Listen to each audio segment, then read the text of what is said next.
Alright, hello. We are here, and it is time for more Ace Attorney. Last time we finished up, the final case of Apollo Justice, and it only took us 5.5 hours. But, I don't think this next one will be quite so, intensive. Since we are doing a starting case instead of an ending one. Yes.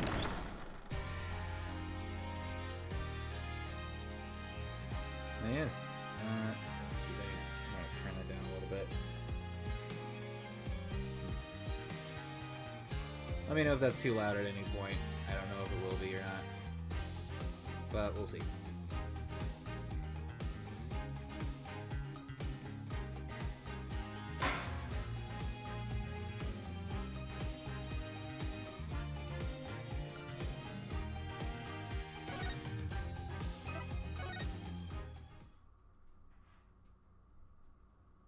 So wait, is it?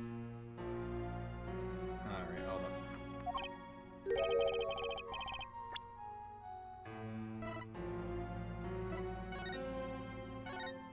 Yeah, hold on.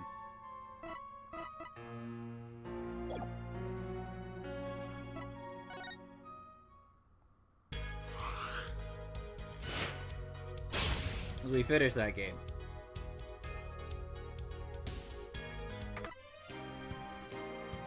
Time to go.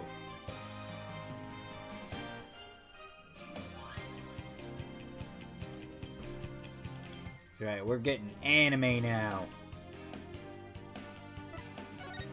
We got costumes.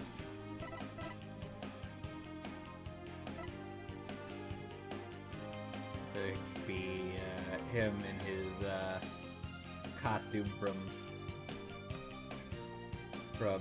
Turnabout Beginnings.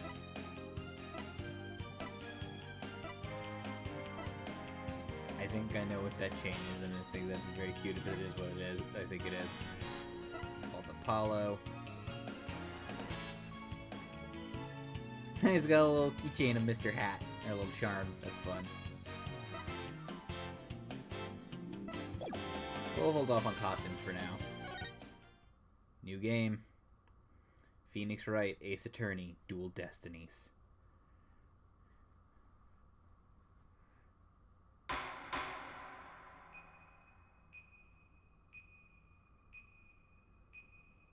With the power of the 3DS, you can also be anime. Oh.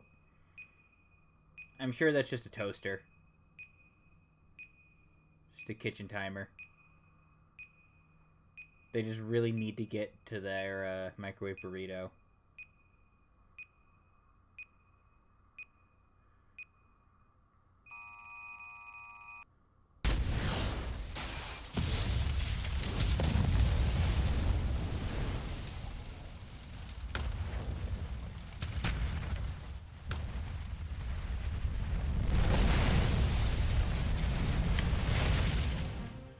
These are dark times, where the law has been reduced to rubble. And it's up to us to restore it to its former glory. Also, hi, Sam Riegel. Yeah, I know what you mean. It looks like your target finally decided to make a move. Don't you worry. I've got a trusty new partner on board.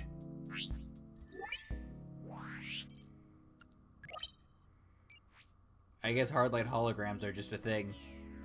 Done. Ready to go? You bet. Let's do this.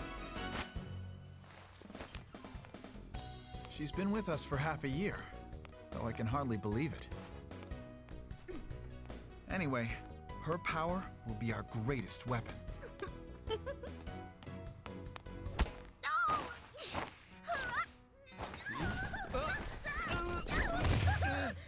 Are you alright, miss? I'm not gonna even try to figure out how she tripped forward, fell backward, and landed in that For way. this very reason I returned. Time to bring it But, to an you know. end.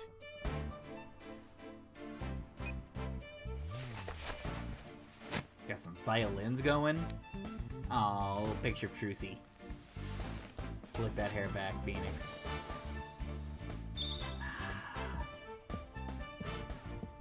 Blue was always your color, Phoenix.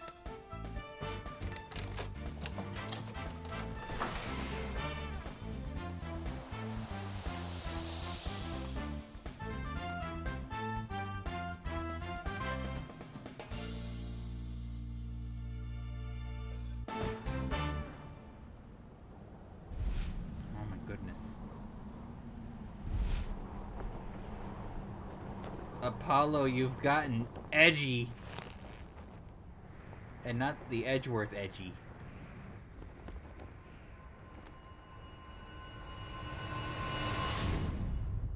He's gonna try and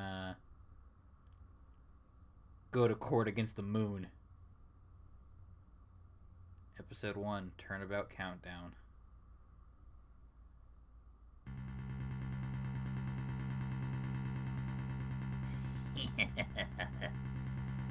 The best thing about bombs is how they erase and destroy without discretion.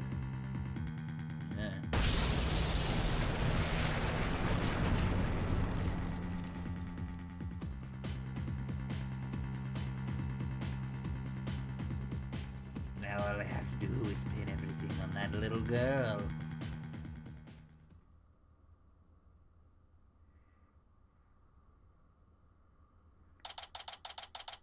Oh, this is a nice... You can definitely see the upgrade in art, or at least background art. Whether or not you prefer the sprite work or the 3D models is obviously entirely subjective, but I like the additions. Like, you got a little coffee machine and tea and everything. The defendant lobbies were kind of bare bones in the DS and Game Boy games, just because of probably memory limitations. Nope, not feeling nervous at all. It's amazing what a girl can get used to. Even in a tense atmosphere like this is no biggie. You doing okay, Athena? Oh, Apollo. Yeah, doing great. Like, I'm a little tuned great. Yeah? That's good to hear. Although, I could have sworn I heard your voice crack for a second there. Ooh, Apollo getting with the sassy smirk. I'm that transparent, huh? Cracking? No, my voice isn't cracking. There's steel here, I tell ya. This is Apollo Justice. He's a fellow lawyer at the office I work for. Apollo is the lead for the defense on this case. But I'm gonna be there at the bench with him, doing what I can to help out. I'll do whatever it takes to defend Junie. Speaking of steel, how are you holding up? That explosion really did a number on you. I'm just happy you're okay, Athena. Although, can't pretend I have no connection to this case. That's what I'm gonna see to it that Juniper's name is cleared. Sure you feel much the same? You got that right. I won't rest until Junie is completely cleared of all suspicion. Apollo? Athena? Athena, thank you for doing this for me. Junie!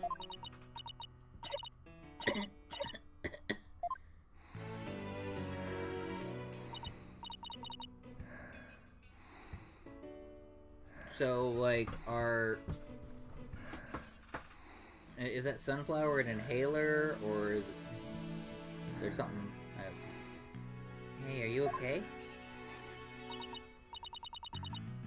Sorry about that. I always seem to go into a coughing fit whenever I get nervous. This kind of thing never happens at home in the forest, though. This is Juniper Woods. She's my dear childhood friend. And she's also our client for this case. Hughes keeps repeating that Junie is the alleged bomber. That's ridiculous. There's no way Junie would do anything like that. I brought you a little snack, Lena. Just a little something from my garden. Hey, thanks. So is this an orange or a tangerine? It's an orange. My grandma says that orange is the color of strength and endurance. Oh, I get it. Strength for the trial, right? Junie, you're always so good to me. Jeez. Look at me, standing here clutching an orange to my chest with tears in my eyes. Well, don't you worry. We'll be so powerful in there, they won't know what hit them. Right, Apollo? Yeah, that's right. Come what may, this is one trial. We just can't lose. Ah, beans. Apollo! Apollo! Blood is seeping through his bandages. One of his wounds must have reopened. All this time he was trying to put on a brave face, but he really was overdoing it.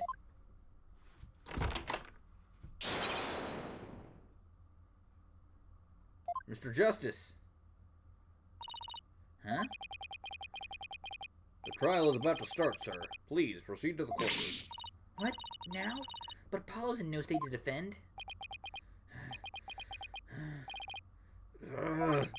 I have to defend Juniper. What are we gonna do? The trial's about to start with or without us. There's only one other option I can think of at a time like this. But and if I called him now, he'd never get here in time. No, wait. There's something else we can do. Or something else I can do. Apollo, give me all the evidence for the case. Huh? What are you gonna do? Bailiff, Yes, miss? the defense would like to submit a substitution of attorney petition. Tina! You're not seriously. You just concentrate on getting better. I'll defend Junie. All by yourself? Athena, Stop for a second thinking what you're saying. You've never once taken a case on alone before, right? no hay problema. I can handle it, I think.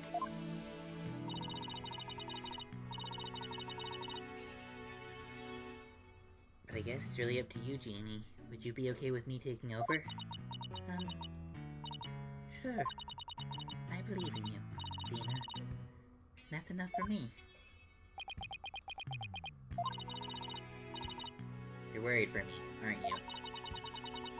To be honest, I'm pretty nervous too. I think my heart just might burst out of my chest.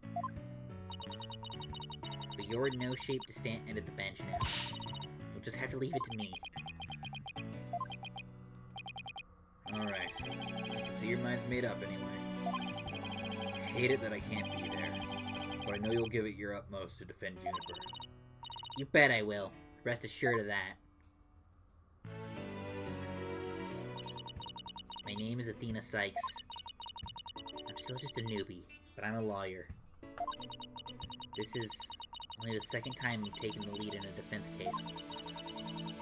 It'll be the first time I stand up there alone, though. But I have to do this.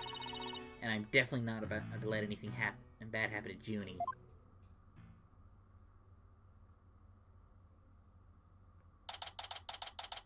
December 17th, 9:46 a.m.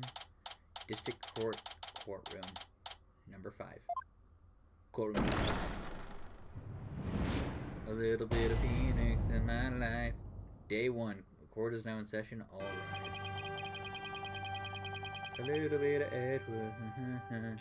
A little bit of Paulo's that I need. A little bit of Tina. Court is now in session for the trial of Juniper Woods. The defense is ready, Your Honor.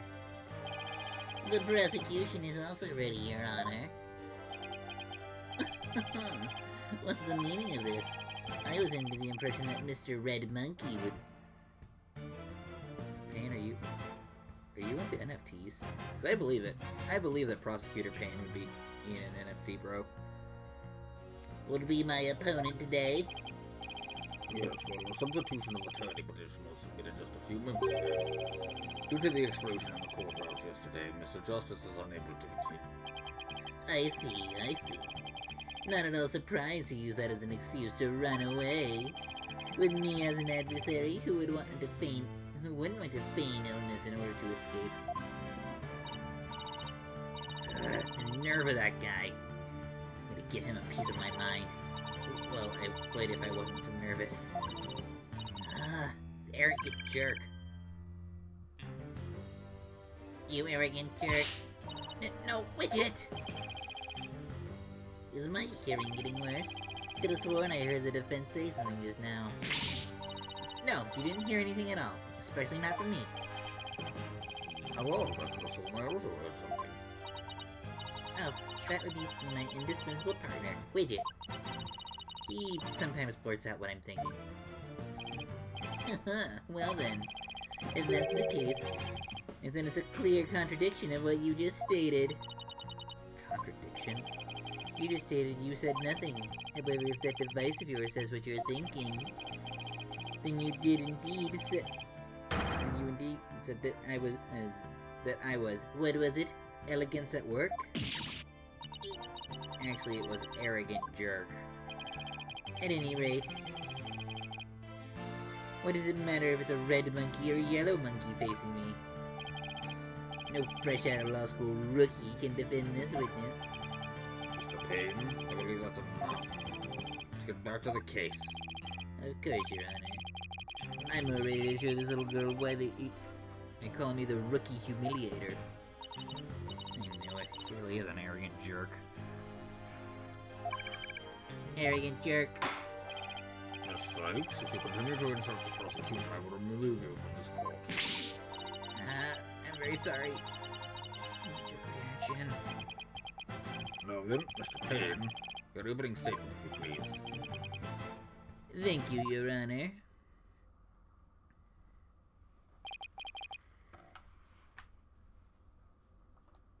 Now then. He's always my whole computer.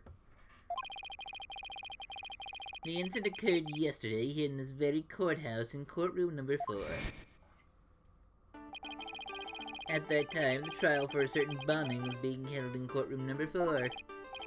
Well, yes, I was presiding over that trial as well. And Mr. Justice was there as the lawyer for the defense. A bomb that was being presented as evidence suddenly went off during the trial.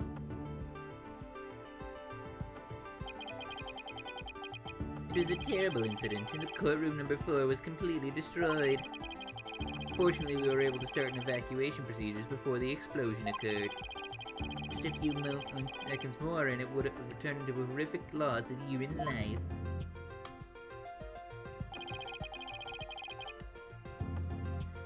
But there was in fact one death, was there not? That is correct, Your Honor. When courtroom number 4 was examined after the blast, the body of Detective Candace Arm, like can disarm, was discovered. She was to take the stand as a witness later in the trial. I suppose she wasn't able to evacuate in time. What a terrible tragedy. I must admit, I stumbled at least 10 times myself before I was able to escape. Maybe the court should see about getting you a shorter robes. The victim's body was found near the entrance to the courtroom. I suspect you stayed until the very end to help guide others out safely. Your Honor, allow me to submit as evidence the victim's autopsy report and details about the bomb. Arm's autopsy report. On the death, trauma to the back of the head caused by impact with a flat object. Time of death between 8 and 11. That's a pretty big window. Stuffed animal bomb. The time bomb that destroyed the courtroom was hidden inside a stuffed animal when it was detonated. Devilphant. Okay, I know how this works. All evidence for the trial is filed in the court record. When I want to check something out, I just use that button. Better take a peek later. Now then, please call the accused to the witness stand.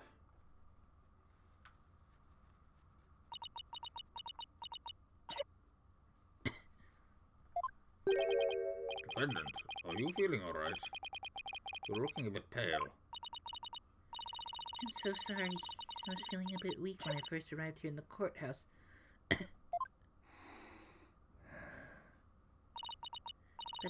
I'm alright.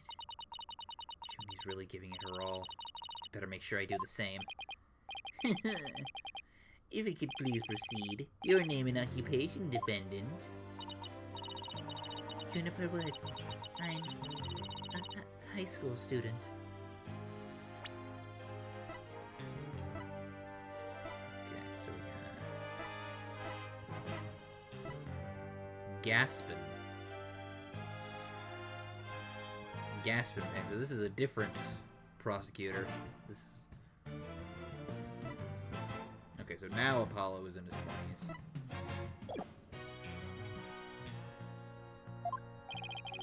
Miss Woods, can you confirm you were in the courtroom on the day in question? Yes, I came to know Apollo Justice through my friend Thena. And so, I was there yesterday. To watch his trial and then my support. Something's wrong. Junie's really scared. Did you know I'm also known as the Defendant Humiliator? Looks like I have yet another chance to show everyone how I earned that moniker. This arrogance knows no bounds. I have to protect Junie no matter what.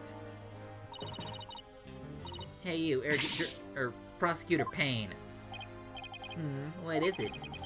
You want me to demonstrate why I'm known as the Rookie Humiliator instead? Deep breaths, Deep breaths, Athena.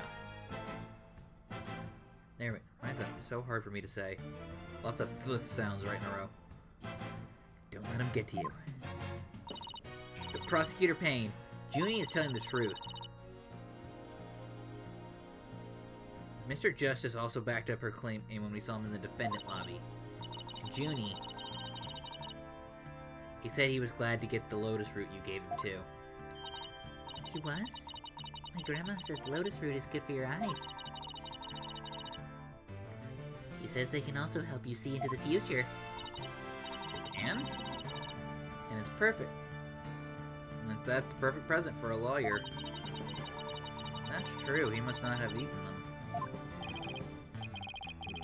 A sweet meat girl like this, blowing a quarter of the bits. I must say, it's very hard to believe. Objection! Now, Your Honor. Don't let her seemingly innocent appearance fool you. The defendant had a motive for committing this crime. That's not true. I don't have any kind of motive. And I didn't even know the lady who was killed. I admit the investigation didn't turn up any connection between the victim and the defendant. However, that doesn't matter. The only thing that does is that her objective was the destruction of courtroom number 4 itself. Hey, what's that supposed to mean? Why in the world would Miss Woods want to do that? That's a very good question coming from a novice such as yourself. But first, a question from the defendant. Have you ever been brought up on false charges? What? Why, yes, I have. And did that experience cause you to harbor a grudge against the court system? Now, wait 1 minute. If that kind of thing was a motive for blowing things up, then every one of our clients would turn into bombers. That's a valid point. You wouldn't have a single courtroom left of standing in the land. I concede the accused isn't the only one who might bear resentment against the courts. But Miss Wood is the only person who could have committed this crime. Why? Because we have found some decisive evidence that proves the defendant's guilt. Decisive, huh?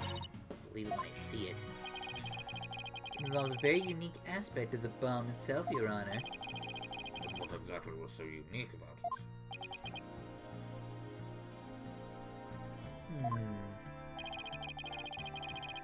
Why don't we have Miss Sykes answer that question? Huh? Me? I notice that you appear to be very nervous. And well, gentleman that I am, I'd like to offer you the chance to gain some confidence with such an easy question. He'd be more condescending. Really, what a thoroughly unpleasant man. L is for loser. What did you just say? Nothing. Not a single thing. Now, let's see. What was I supposed to do at a time like this? I know. The court record.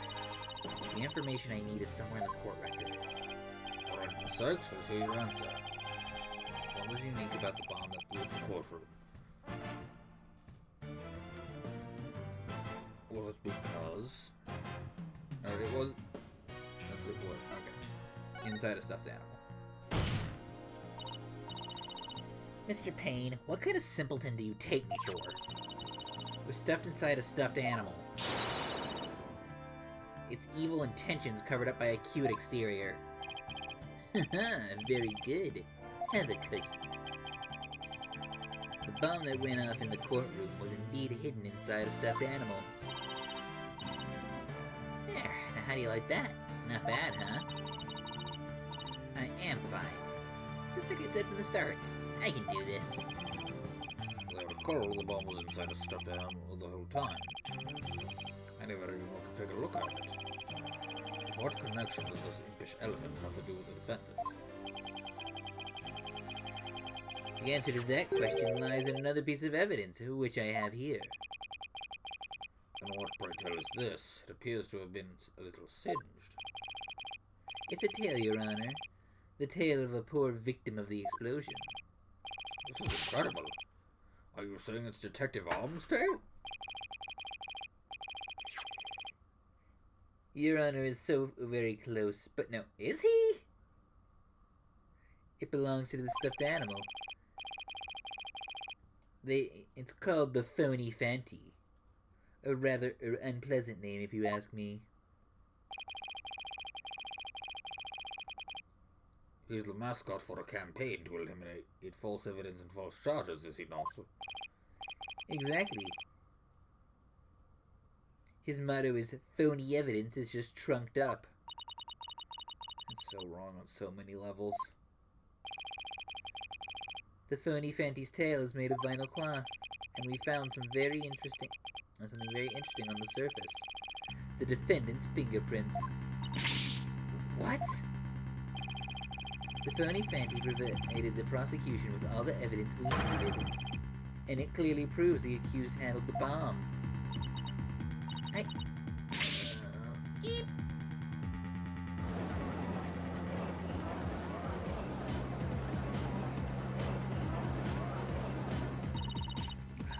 It doesn't make any sense. Why would Junie's fingerprints be on it? That does appear to be pretty irrefutable evidence. The court accepts it into evidence.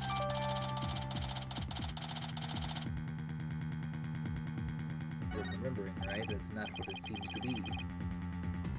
Miss Warders, do you have an explanation for this? I don't understand. How about you, Miss Sykes? Do you have a plausible explanation to refute this decisive piece of evidence? Well, I can't do it. I can't think of a single thing. I better come up with something for Junie's sake. We can't produce an answer. We can always go straight to the ruling if you prefer. No, I have to say something fast. No, I can't get my voice to work. I know, of all times. I thought I overcame this already. Maybe I'm still not ready to stand in court.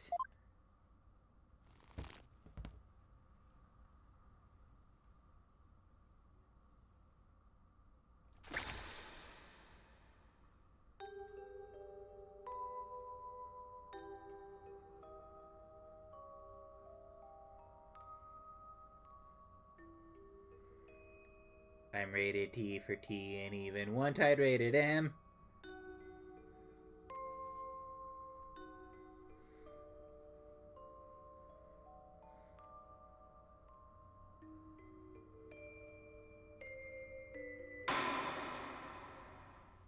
As you can see, there is no room for debate. Objection! Why, it's you!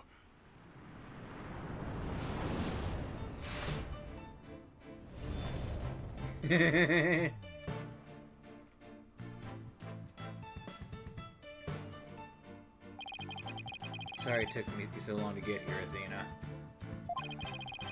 Apollo explained the whole thing to me over the phone. He asked me to come help you out in his place. Thanks for coming. I hate to admit it. I was having a real rough time on my own. I don't know. I think you were doing just fine, all things considered. And you hung in there, giving me enough time to get here. Now, let's turn things around. You got it, boss. Look who showed up out of the blue. If it isn't Mr. Phoenix Wright, you always manage to surprise me. Your Honor, Mr. Payne has called for an early ruling. But I believe there are still many things that need to be deliberated. How did Mrs. Wood's fingerprints wind up on the stuffed animal tail? How was the bomb even detonated? Until these questions are answered, I assert it is impossible for a fair ruling to be made. You are absolutely right. Let us continue from where we left off. I assume you have no objections, Mr. Payne? None at all, Your Honor.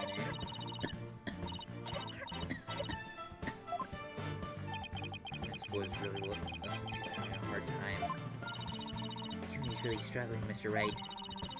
I get the sense she's afraid of the courtroom itself. Because of yesterday?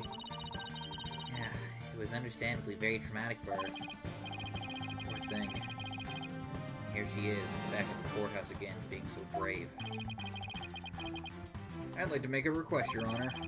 If at all possible, I'd like to have Miss Woods rest in the lobby. With the defendant's condition? Very well, I grant special permission. You go get some rest, Junie. Leave the rest to us. Okay, thank you. Sorry about this.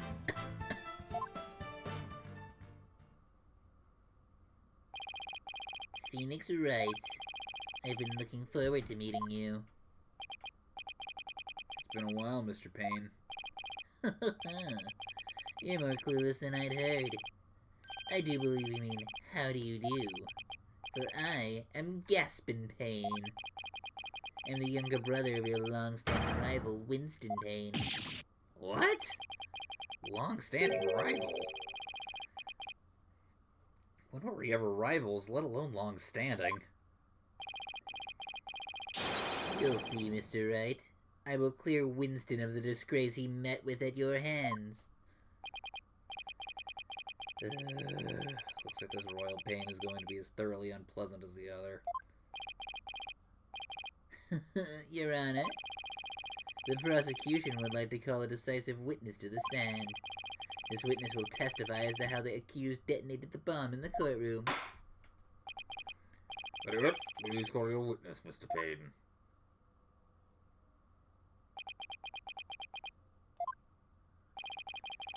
Witness, your name and occupation, please.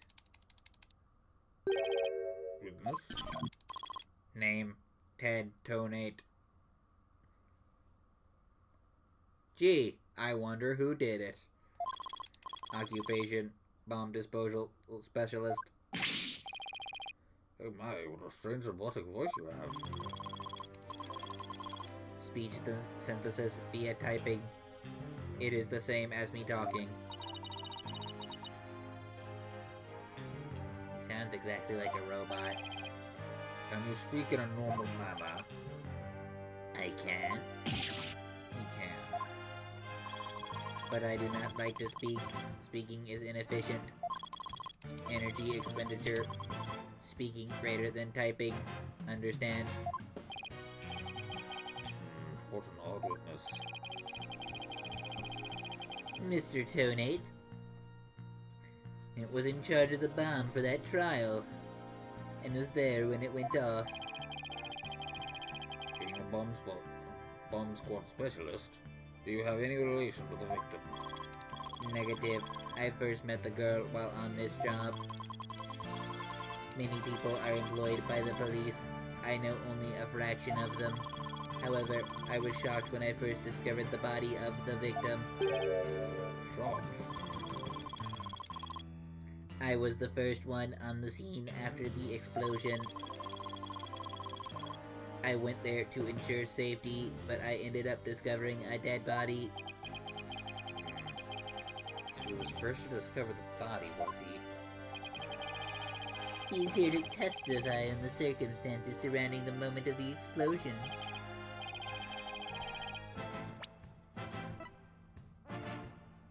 We don't even add Phoenix to the court record. Anyway, the court will hear Mr. Tonate's testimony. But at the very least, show some court with some respect and remove that face guard witness. Never mind, put the face guard back on. When the bomb went off. The bomb was originally disarmed by me, then transported here as evidence. Bomb name, HH3000, operated by timer or with a remote. I was watching from the gallery when I suddenly became alarmed. I saw that the bomb's timer was counting down. How? Even though the bomb was supposed to be disarmed, it somehow got switched on? Precisely. Activating the timer is very simple. 1. Connect wires. 2. Switch on timer. A monkey could do it. I'm sure even you would be able to, Mr. Wright. I guess this makes you the blue monkey in this barrel of fun, boss. Ahem. I'd like to begin my cross-examination. Huh? Mr. Toadette? What is that? HH3000, aka a bomb. A bomb? Great googly woogly! Yeah, Mr. Toadette, I demand you disarm at this instant. disassembly complete. Or disassembly complete. 5.3 seconds. 0.2 seconds short of my personal best. Are you trying to give me a heart attack? I'm not exactly a spring chicken, you know. This is an exact replica of the HH3000. It is used to practice disarming bombs. Disarm equals success, explosion equals failure. Exact replica of the bomb that exploded, is it? So that's what it looked like. I submitted a photograph of the real bomb taken just before the trial. Dimensions: 10 inches high by 10 inches wide by 10 inches deep. Weight 12 pounds. A perfect replica. The bomb does appear to be a very good copy indeed. Yes, however, I could not replicate the detonation mechanism. It has very puzzling wiring setup. It is regrettable I could not replicate it. Witness, that's enough. There's no need to replicate anything here. HH3000 bomb updated in the court record. No, if the defense would begin their cross-examination. Where has Miss Sykes gone to? Athena, you can come out now. Okay, Mr. Wright, let's get to work. Guess you were pretty scared, huh? What? I don't know what you're talking about. She was about to bolt. Put a sock in it, widget. As transparent as ever. Now, let's see, where were we? We were at the cross-examination. Cross-examination, of course. She seems disoriented. I wonder if she's alright. Maybe I should ask Athena if she remembers how to cross-examine to help her focus. She'll be fine. Because I've already done it. No need for that right now. She'll be fine. I'll do everything I can do to help. If you can't find any contradictions, and you flub up too often, don't be afraid to ask me for help. Press R when the option to consult only appears. I'll let you know where I think the suspicious statement is. Sounds good. I'll be counting on you if I get in a bind. Alright, it's cross-examination time.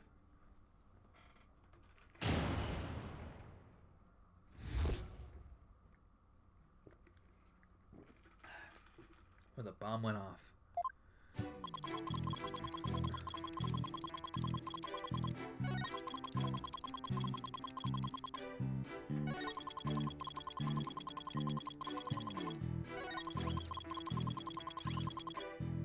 Hold it! You saw it counting down clearly with your own eyes? I hardly think a timer as small as the one on this bomb could be seen from the gallery. These goggles help me see very small things clearly from very far away. I can even see what you had for breakfast by looking at your tie. Do I suddenly feel like a bug under a magnifying glass?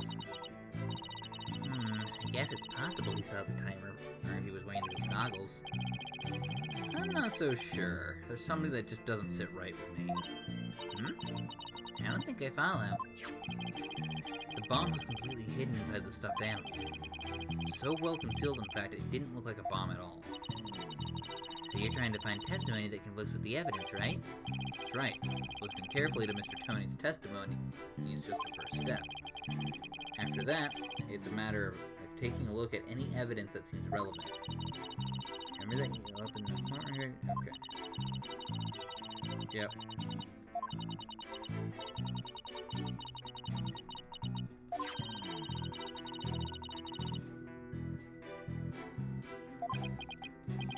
Okay, bomb didn't look like a bomb because it was inside a stuffed animal. They really spelled that one out for you. Even starting cases don't usually do that. Objection! So you say you saw the bomb's countdown. Is that right? Of course, I clearly saw it counting down to 0. And I say that you were clearly lying. What are you talking about? There's no way you could have seen the bomb's timer. After all, the bomb was concealed inside a stuffed animal.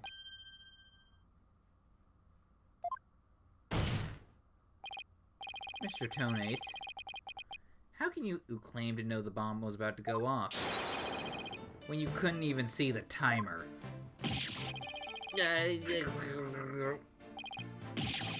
What? No.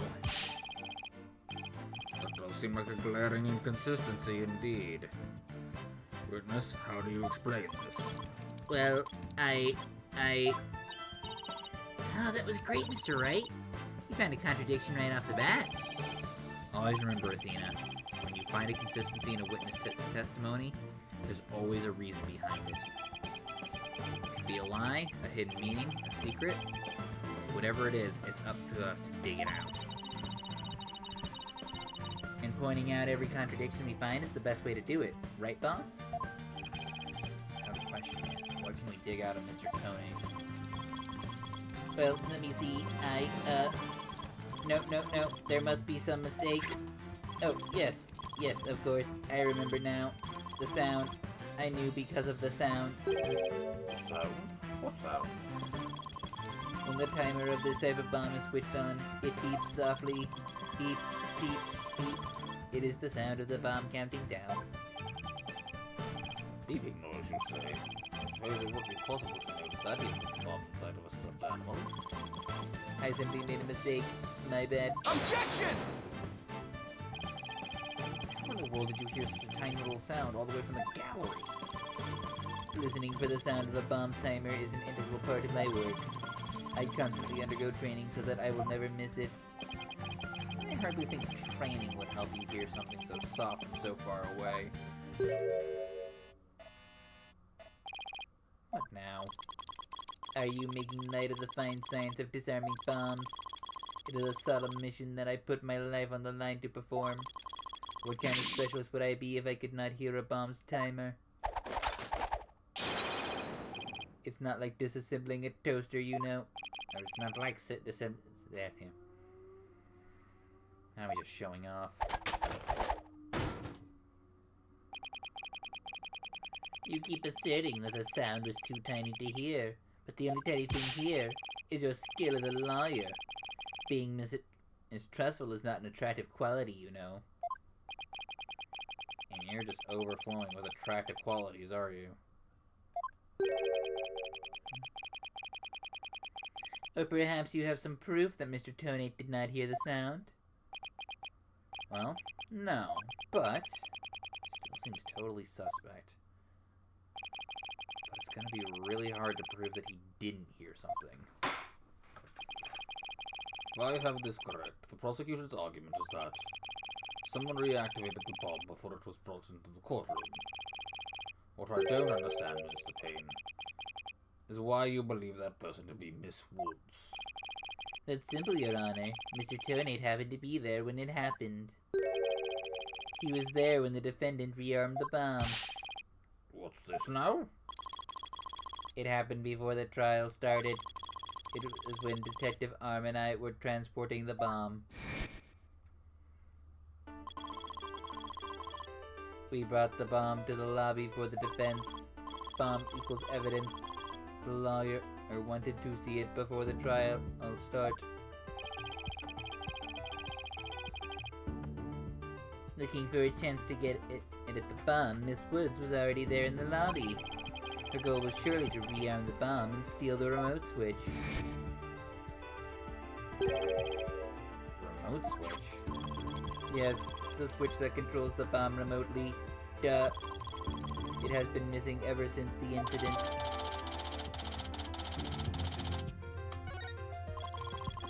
I am partially to blame.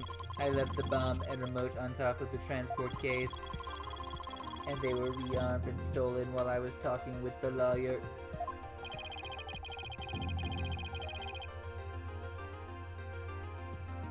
The defendant used the remote from inside the courtroom to start the timer. Objection! He asserts so unequivocally that the bomb was rearmed in the lobby. Objection! The bomb was safely secured in the transport case. The only time it was outside of the case was in that lobby. Therefore, that was the one and only opportunity anyone had to meddle with it. Someone other than Mr. Tonate could have opened the case and taken the bomb out. Impossible. The transport case is assigned exclusively to me. Do you see this number here? This is my identification number. And I have the only key that can open the case. Nevertheless, Mr. Payne's assertion is nothing more than a conjecture. You have no proof that it was Miss Woods who stole the remote switch.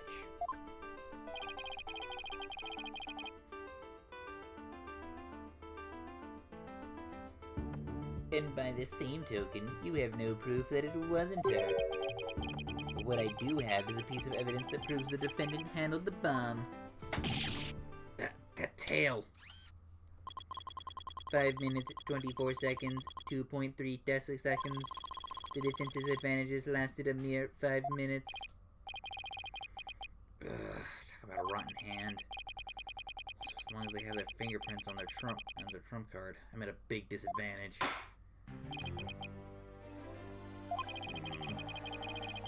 It appears we'll have to hear from the defendant herself once more. I wholeheartedly agree, Your Honor.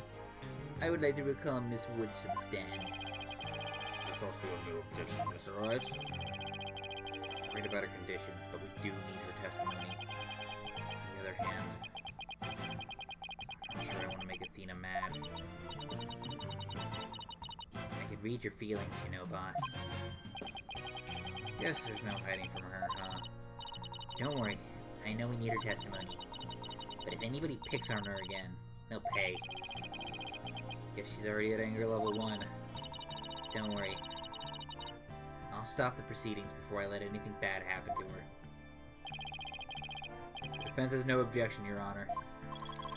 In that case, I will take my leave. But before I do, there is just one thing more, Mr. Wright. Mr. Wright, is it? Me? Yes? Dismantling bombs is my job. Dismantling the case is yours. Do you think you can handle it? I look forward to seeing you try. Somebody's hiding something. Just know it. Jeez. It's almost like a,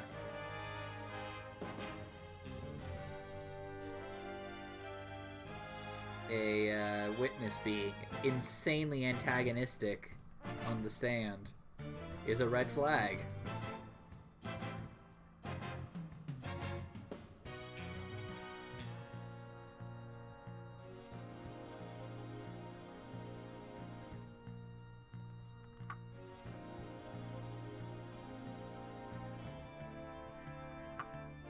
Down.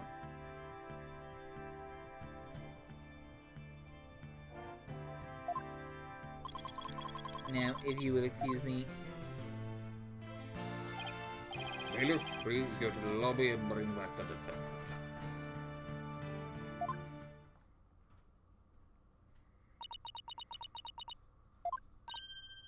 Junie? Hi, Dina.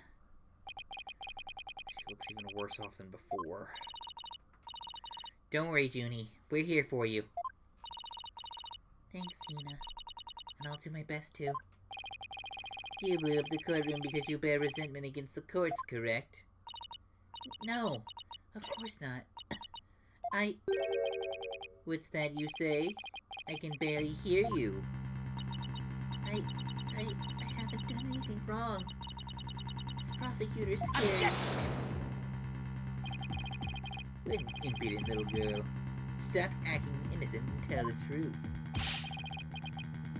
This is getting ugly. You rearmed the bomb because you wanted to blow up the courthouse. Admit it. And that's why you went to the lobby where Mr. Justice was. Isn't that right?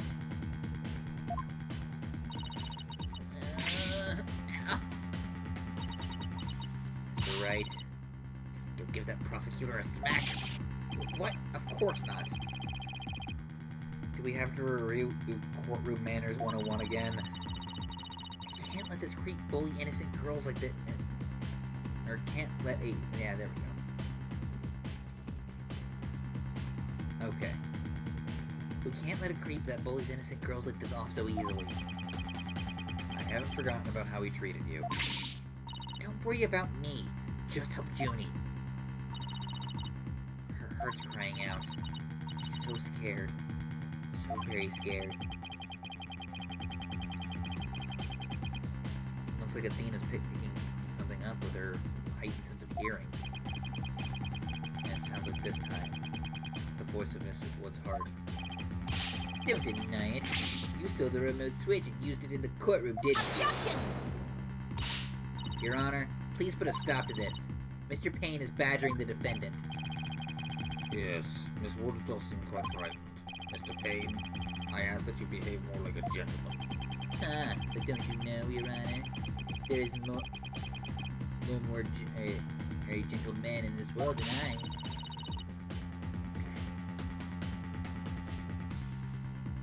As if a gentleman or even a gentleman would behave like he does. Don't let that rude ruffian win. Tina! How dare you call a gentleman such as I a rude ruffian? I'll have you know I attended a manners class every Saturday. I am more than just a mere gentleman. I am a genteel man. And when you're terrorizing a young lady or not, I demand my money back from that manners class if I were you. Ugh. I should probably be the adult here and stop the two of them, but... Mr. Payne, that will be enough. Certainly, Your Honor. No further questions. Let's move on to the defendant's testimony. Miss Woods, Please share with the court what you were doing when the bomb went off.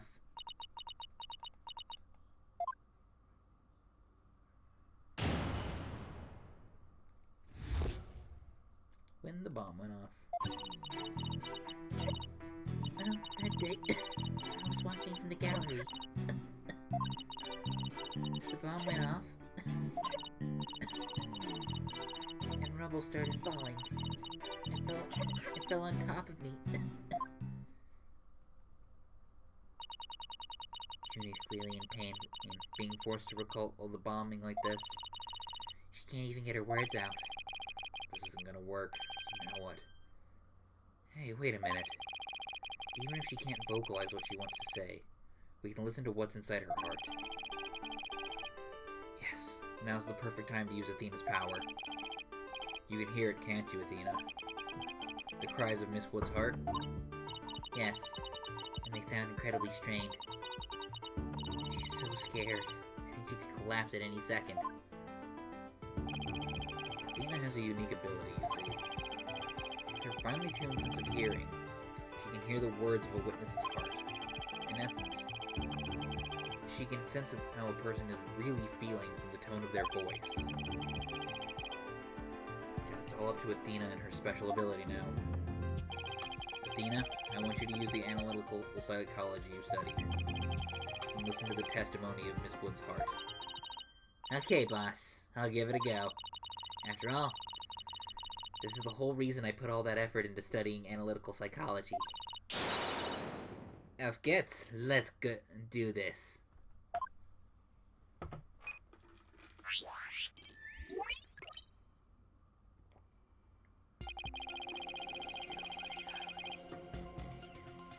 So your holographic thingamabob can show us how Miss Woods is feeling, right? In a nutshell, yes. The emotions and images that I picked up on just now while listening to her testimony. I can enter all of that into Widget and use the mood matrix to analyze them.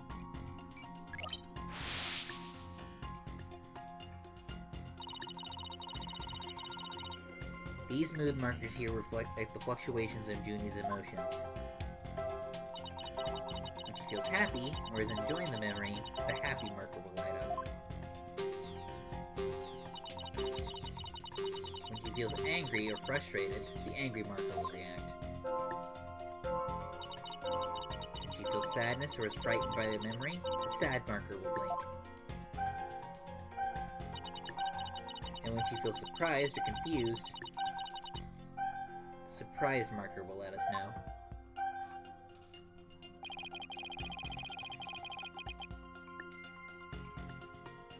So, with your special ability, Widget's Mood Matrix program, you can track how Miss Woods is feeling as she testifies. Talk about the wonders of technology. Yep, now let's give it a shot. Thinking about some kind of Discord. Howling at the moon? Sleeping in the middle of a summer afternoon? Heard noise in Junie's heart. See here? This is what the noise looks like in the mood matrix. It's a result of inconsistencies between her testimony and her feelings. If we can pinpoint these inconsistencies, the noise level should drop. Okay, let's listen to Miss Wood's true testimony.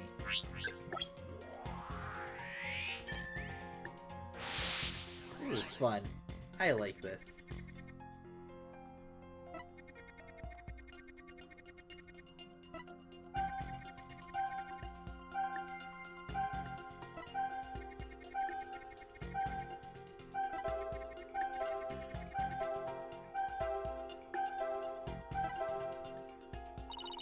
I think I have a good grasp on Junie's emotional state now. This power of Athena's is incredible.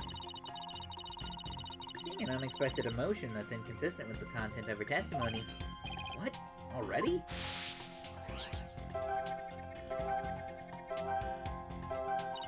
Look at this. When she says it fell on top of me, the happy marker is reacting. Well, look at that. That is odd.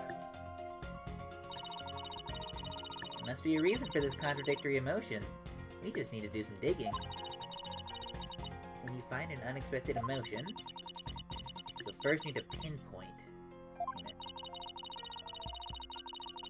And then select the unexpected emotion or reaction from the 4 mood markers with spacebar. Got it! Widget is registering joy when Miss Woods recalls rubble falling on her. There must be a reason for this unexpected emotion.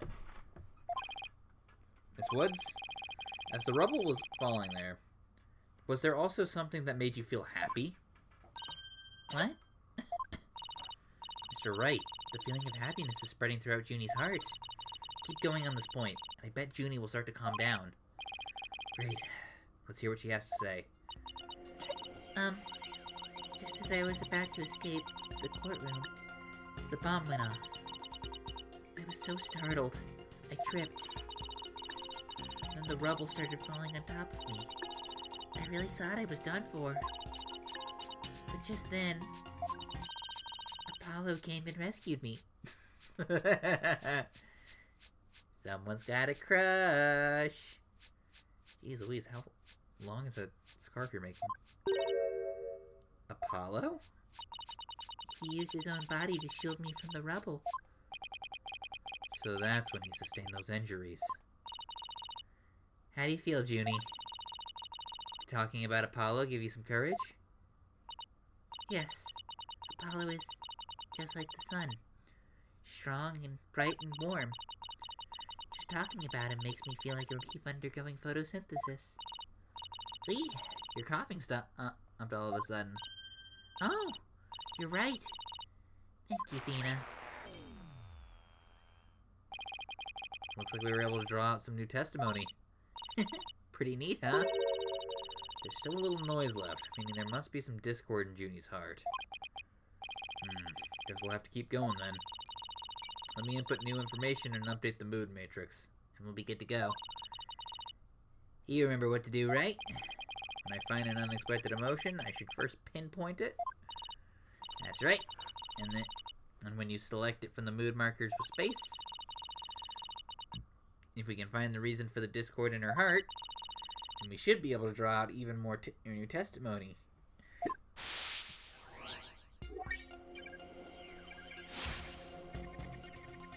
Tried to run, but I was too slow. Before I could get away, the bomb went off. I was so startled I tripped, and then the hole started falling on me. Thought I was done for. Then Apollo came and rescued me.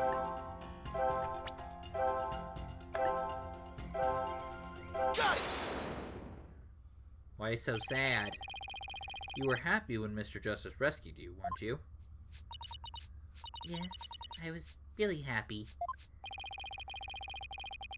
But there was also something you felt sad about at the time. Sad? The reason I ask is, when you were describing how you were rescued, we sensed a little sadness too.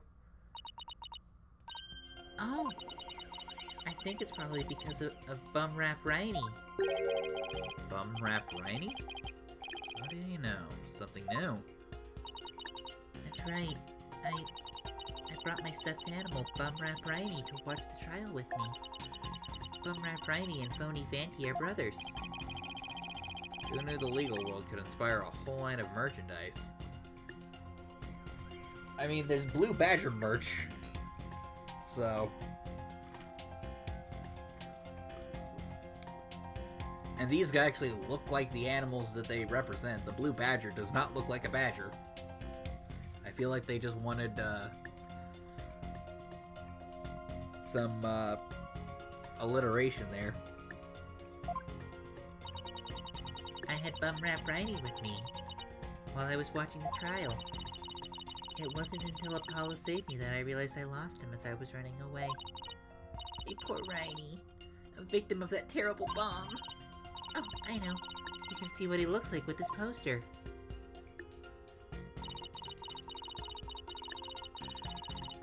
It's for the campaign to eradicate fake evidence and false charges. Phony Fanty and Bum Rap Rainy, huh? Nothing against the campaign, but why an elephant and a rhinoceros? Mr. Wright! I don't sense any more discord in Junie's heart.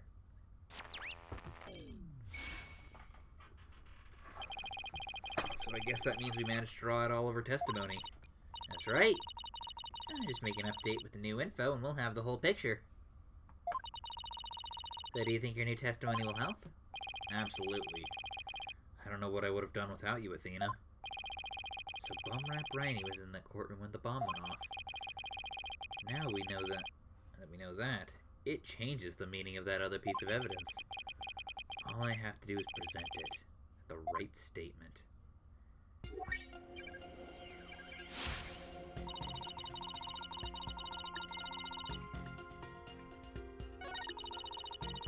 I like this whole new presentation with those.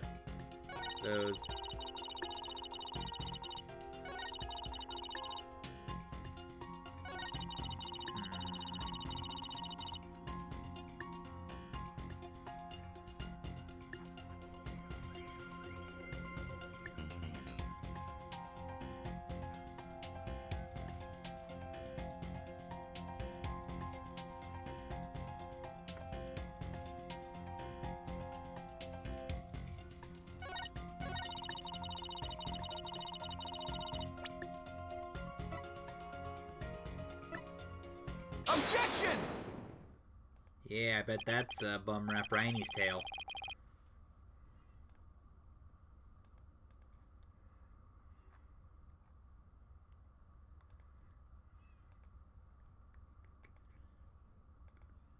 Miss Woods, I know this trial has been very hard for you, but you can relax now.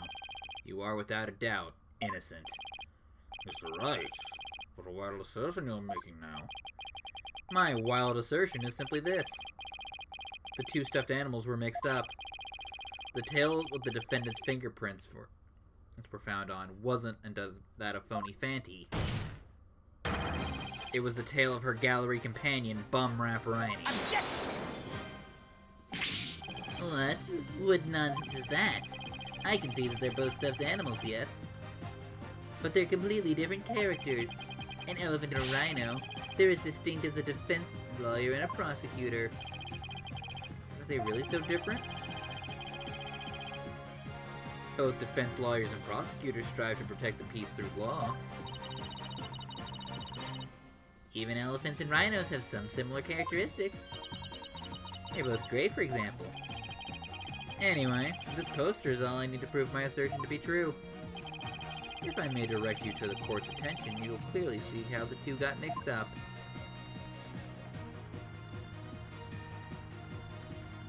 Take that!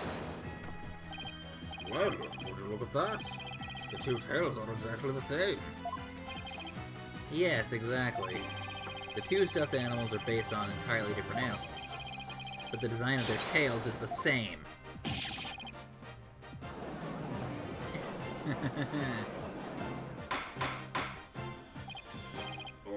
Order in the court. As long as the possibility exists, the tail belongs to Bumrap Rainey.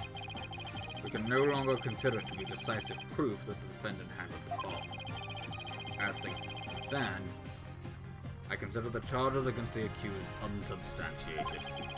Would you agree, Mr. Payne? Oh, yes, of course, Your Honor. Oh, that was great, Mr. Wright. You turned things around.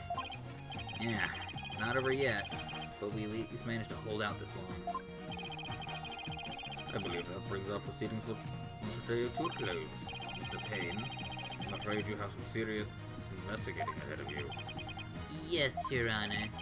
Very well. Let us reconvene tomorrow. Court is adjourned. Huh. This is the first time a starting case has gone over multiple days. I don't think there's going to be an I know there's not an investigation segment, but still, kind of neat.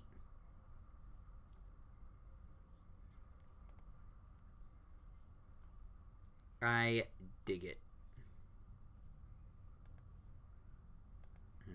Just a second.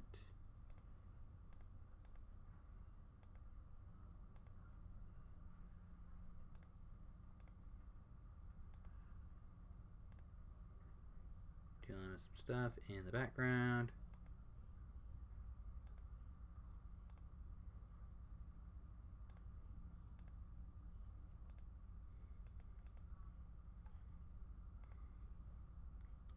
Defendant lobby number 5.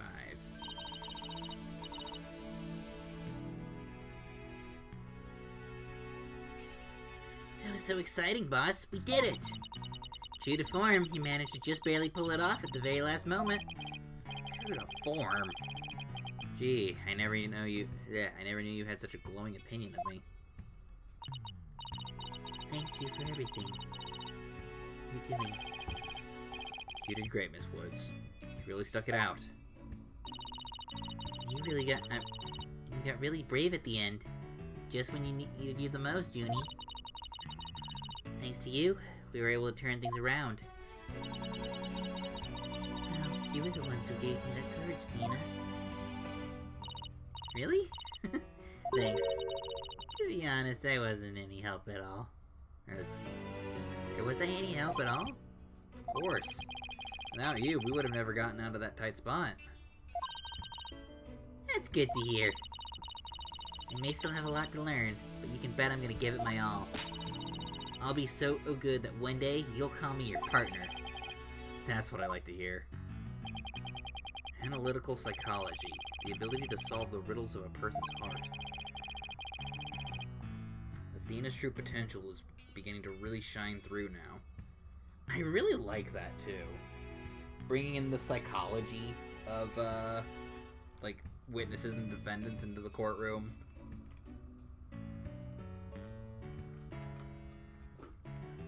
You kind of got that with Apollo in his game, where like he was able to pick up on like nervous tics,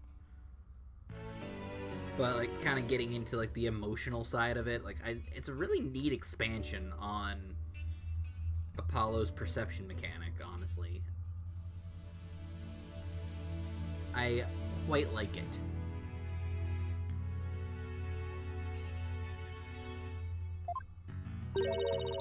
Hey, where's Apollo anyway?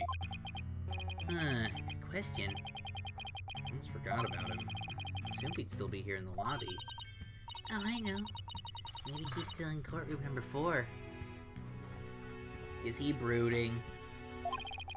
Courtroom number 4? What would he be doing at the scene of the explosion? When I came out of the lobby to rest, I told Apollo about Bumrap Riney. I told him I dropped Riney in the courtroom and I was trying to escape before the blast. And then Apollo said he had an idea where Riney might be, so we went to take a look together. I guess Apollo can be pretty nice when he wants to be. So you went looking for Riney together, or before you were called back into courtroom number 5? Yes. I had some time to rest, so I was able to go and look for him. But then they called me into courtroom number 5 to testify. Apollo insisted on staying there, though. All those injuries, I wonder how he's managing. I think Apollo might have figured something out. Wonder what it was. He told me, I'm going to look for evidence to clear your name, Juniper. Maybe he found some new piece of evidence? Anyway, we better go and get him. Good idea.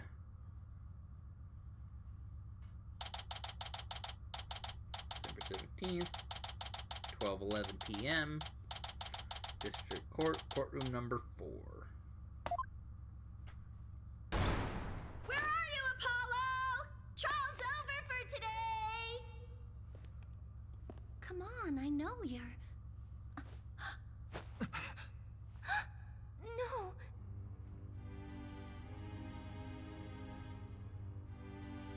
I can't believe it. Apollo's dead.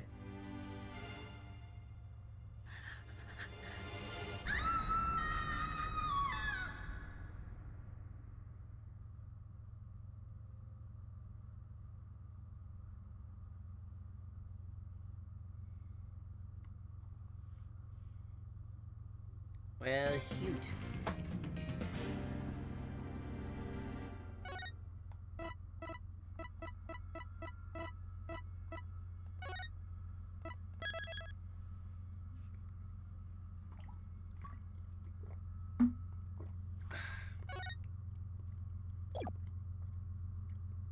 Yep. December 18th, 9:34 a.m. District Court, Defendant Lobby, number 5. This is lobby number 5. This isn't exactly how I envisioned the second day of this trial will start. Given how things ended yesterday.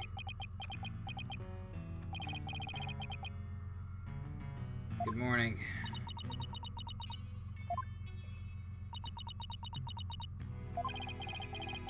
Mood sure is tense. If it's any surprise.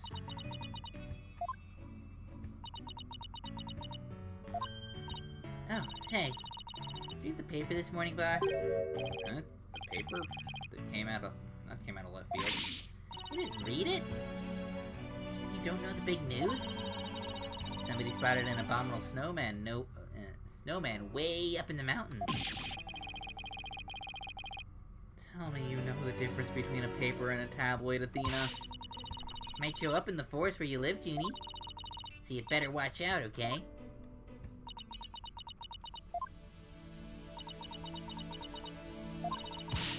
You really should read the story for yourself. I couldn't even begin to do it justice. Justice? Huh? Oh, poor Apollo. It's all my fault. Tina! Oh, Junie, what was I thinking? I'm so sorry. What we found yesterday was not Apollo's dead body, thank goodness. He'd been assaulted by someone with a blow to his head and was lying unconscious. We rushed him to the hospital right away, and it looks like he's gonna pull through. But it was still quite a shock to stumble onto a scene like that.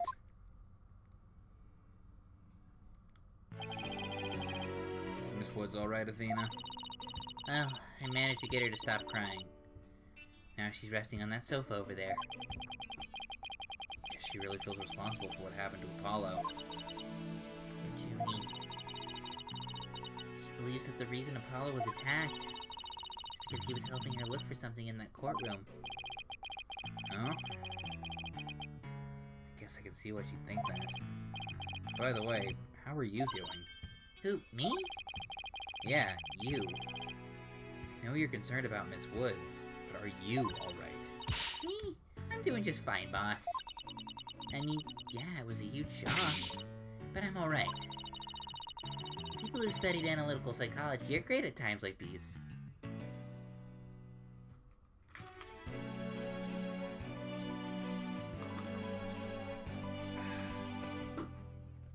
Just gonna sip my drink there and... You definitely didn't have a trauma response at the very start of the court session or anything.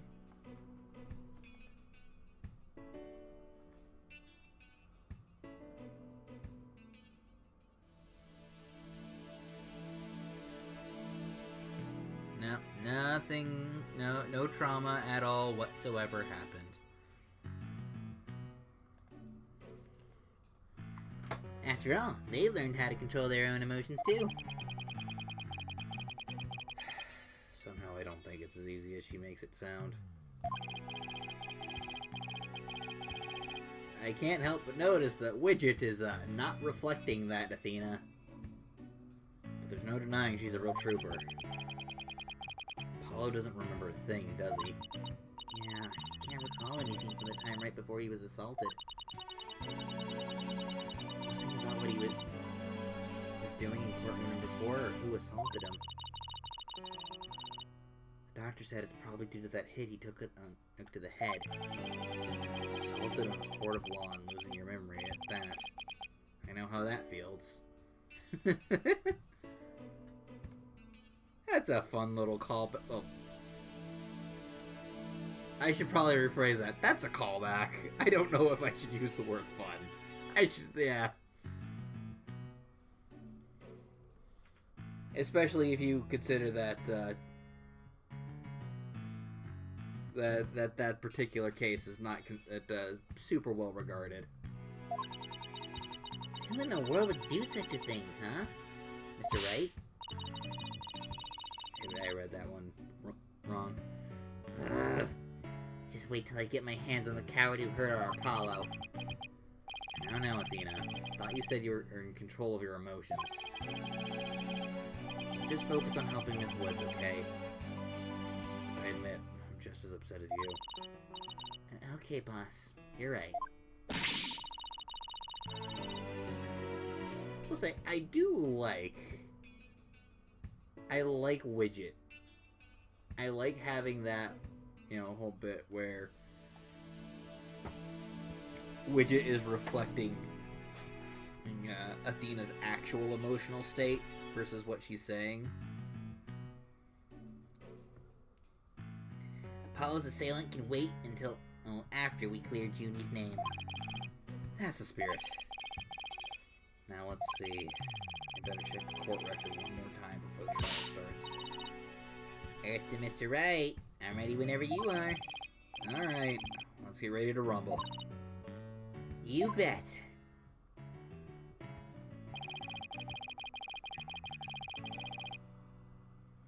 With everything that happened with Apollo, I didn't have time for a proper investigation.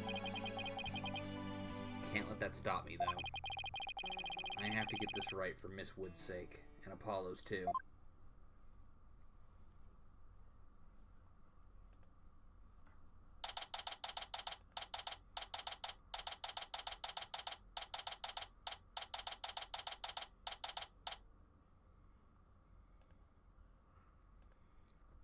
Courtroom number 5. Day 2. Court is now in session. All rise. Court will now reconvene for the trial of Juniper Woods. The prosecution is ready, Your Honor. Defense is also ready, Your Honor. Now then, I believe I instructed the prosecution to further their investigation. Were you able to locate the remote switch in question? I'm afraid the remote switch is still missing, Your Honor. I must say I'm disappointed, Mr. Payne.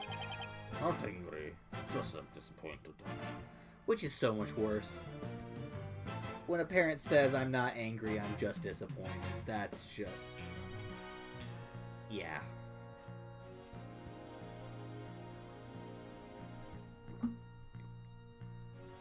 Just gonna... I just want to screen cap that right quick.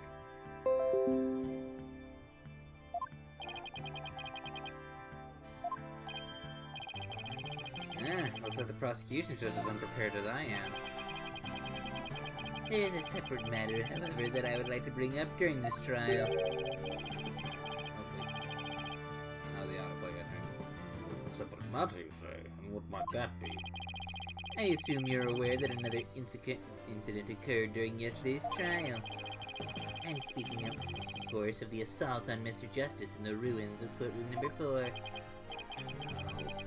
Why is he bringing that up?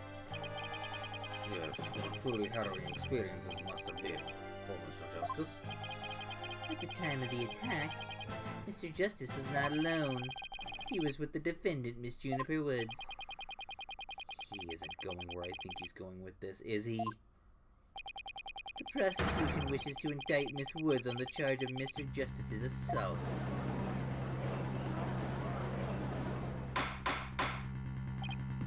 Order over in the court. Mr. Payne. The incident under the deliberation here is the courtroom bombing. The assault on Mr. Justice has nothing to do with this trial. Ah, but I believe there is a connection between this case and Mr. Justice's assault. Please take a moment to consider these facts. Both events occurred in courtroom number 4. This is the location in courtroom number 4 where the unconscious Mr. Justice was discovered. As you can see, it's quite close to where Detective Arm's body was found.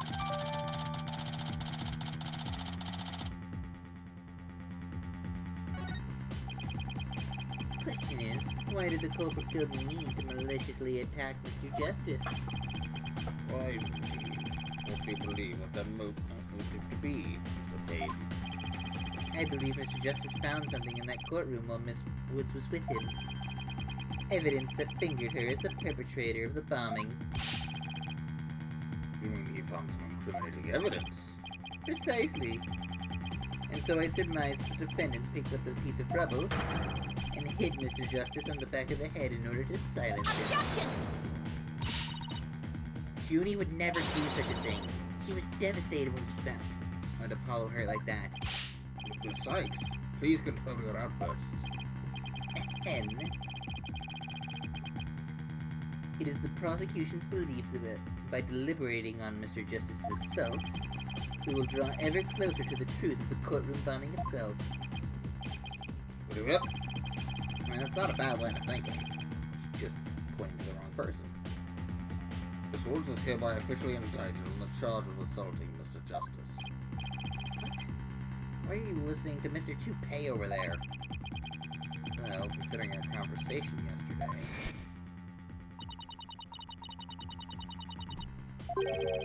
Yeah.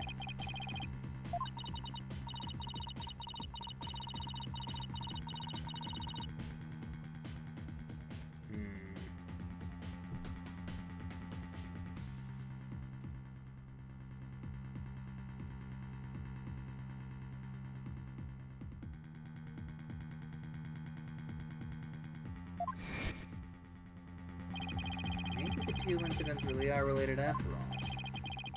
It's not a bad line of thinking. It's just, again, just pointing at the clearly not right defendant. I would like to start by hearing from the defendant herself.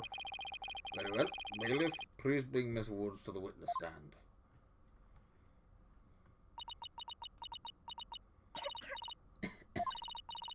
I'm sorry. I can't seem to stop. Miss Woods. Guessing she's still really upset about Apollo. Mr. Woods, you went to the ruins of courtroom number 4 with Mr. Justice, did you not? Yes, I did. Good, good. If you would then, please testify about what happened to the court.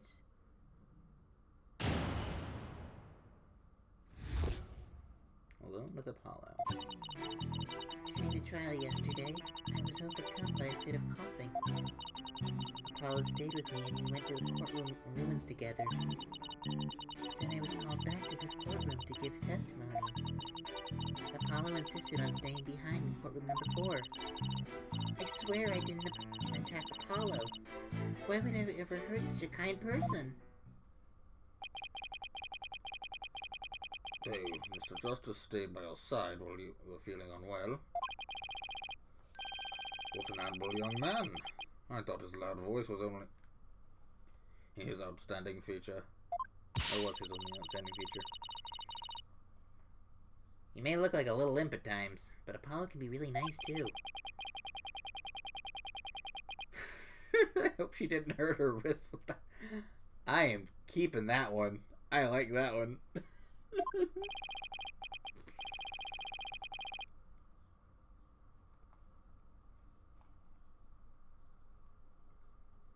One has to wonder, why did Mr. Justice stay behind in the ruins? I think Apollo might have figured something out. Something? What kind of something? Something to do with the courtroom bombing kind of something, I think. Oh, new evidence for the case, was it? It's a very big kind of something indeed.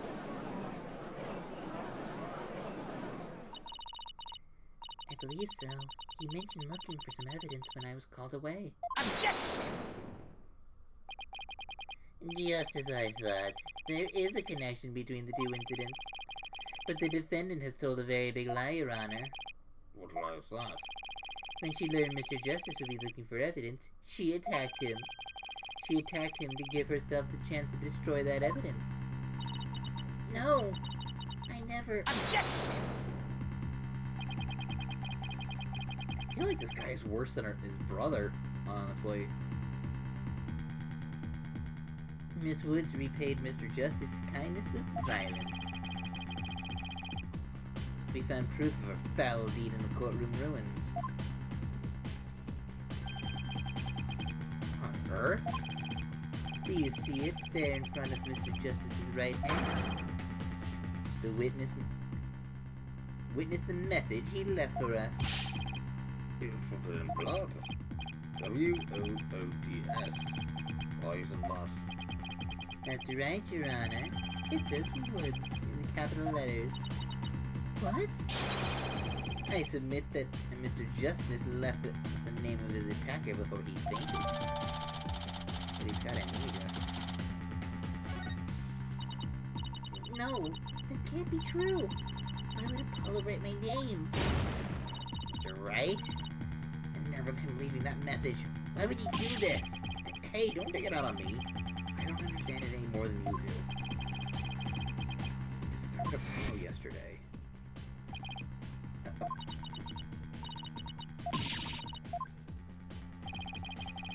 didn't even have a chance to rush over to him. As soon as security heard Athena's scream, they ran over and cordoned off the area. After that, they were there in courtroom number 4 with Apollo the whole time. Couldn't investigate anything ourselves and had to leave everything to the police. Still, I thought they would find some bloody writing there. Well then, you may begin your cross-examination, Mr. Wright.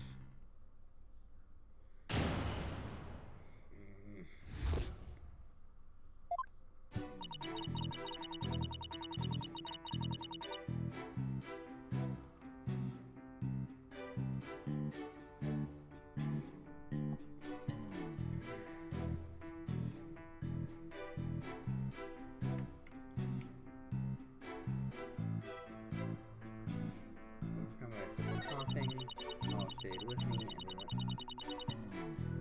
Hold it! why exactly did you go to the courtroom ruins?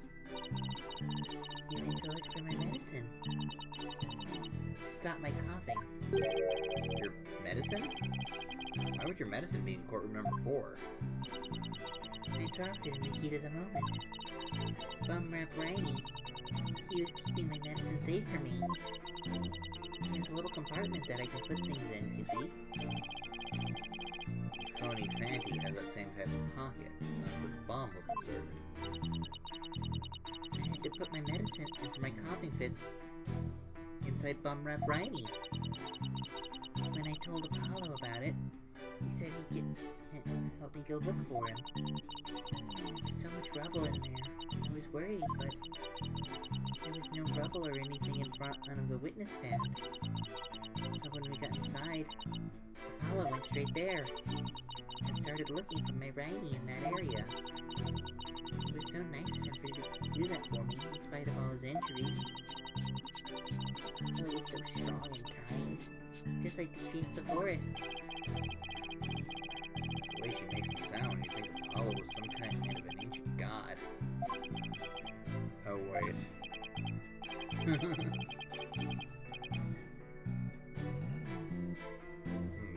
So that's why you went to the ruins. I see. Seems to be quite an important fact. These add to your testimony, Miss Woods.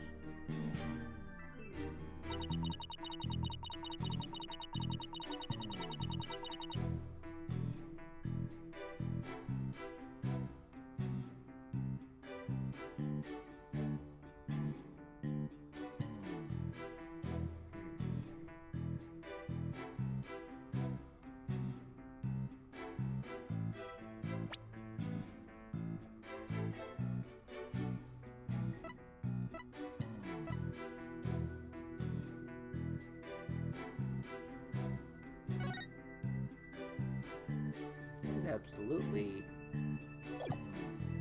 Objection! So we started a search for the witness stand, you say? That's right. I guess maybe he wanted to start from the furthest point in the room. He was being so brave. And strong. That's odd.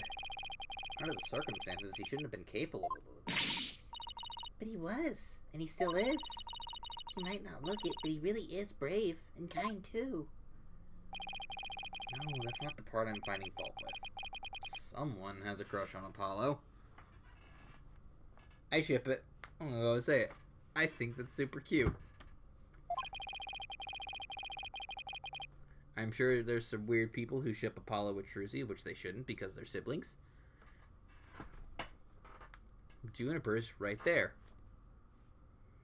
What you are claiming is something that no one should have been able to do. But I should think that anyone can be brave and kind if they want to be, Mr. Right. True, anyone can be brave and kind, but if you'd please take a look at this diagram. The courtroom in this state. How was it possible for him to walk up to the witness stand? Oh. I see your point. The rubble blocks off access to the areas around the witness stand. Does such a tiny inconsistency even matter? Perhaps the witness simply misremembering it. Great, now I'm not sure if it matters. A real man doesn't make mountains out of molehills, you know. That's precisely what Mr. Right does best. I call slander, Your Honor. So, is it really impossible to approach the witness stand? I have to say, it's a bit hard to tell any accuracy from just this diagram. Mr. Payne, do you have any other photos of the crime scene? Let me see, Your Honor. Ah, yes. I have one more.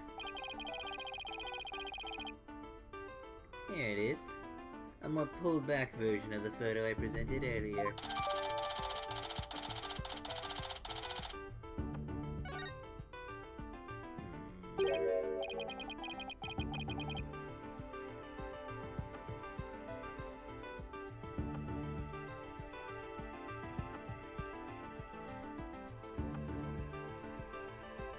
Huh? It's that hunk of metal on wheels. Mr. Payne, is the metallic object in the photo Mr. Tonate's bomb transport case? That's right. There's some problem. Oh, yes, the transport case was that courtroom before when the bomb went off. Must have been that ever since. Oh, that's it. Miss Woods, have you remembered something? Yes. I just realized. Its position. It's different from before. Its position? The position of what? The position of that big metal thing. The bomb transport case? Yes. When Apollo and I went there, it was just in a different place.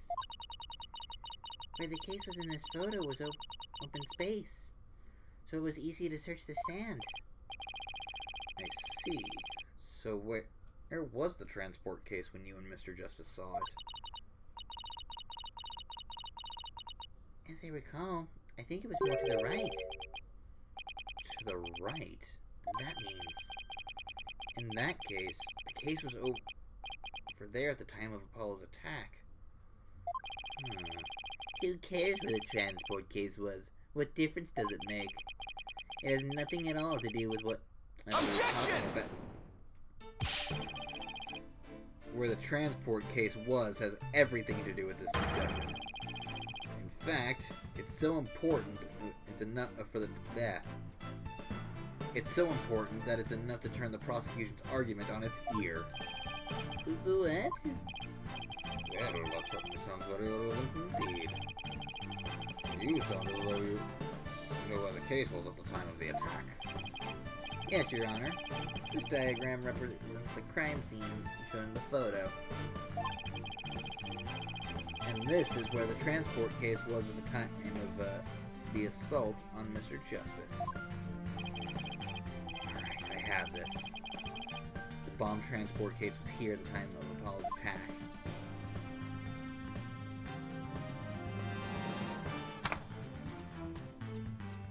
Take that!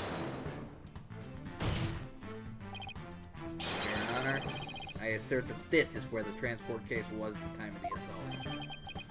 That's... Inconceivable! Miss Woods, was this where the transport case was when you saw it? Yes, that's where it was. Thank you, Miss Woods. I'm sure the court has noted an interesting fact about this position.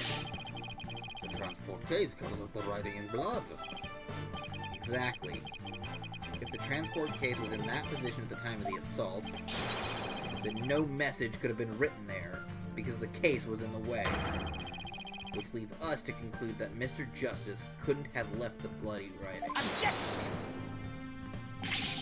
Why should we believe the defendant's claim that the case was in a different position? She's obviously Objection! lying.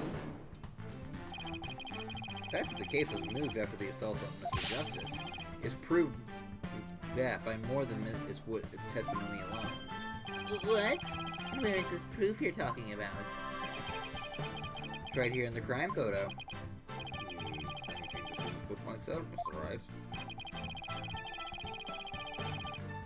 Ah, it's there's skid marks from the tires on top of Apollo's bandages. Watching this photo indicates that the transport case was moved after the assault. Take that!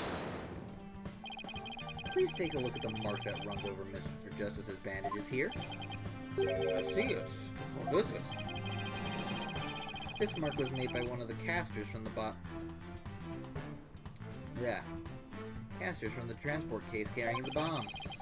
As the case was moved, it ran over his bandages. In other words, the transport case was originally to the right of Mr. Justice. Then, after Mr. Justice was assaulted, the transport case was moved. What? Just as Miss Wood said, the case was covering the writing at the time of the assault. Therefore, it was impossible for Mr. Justice to have left that message in blood.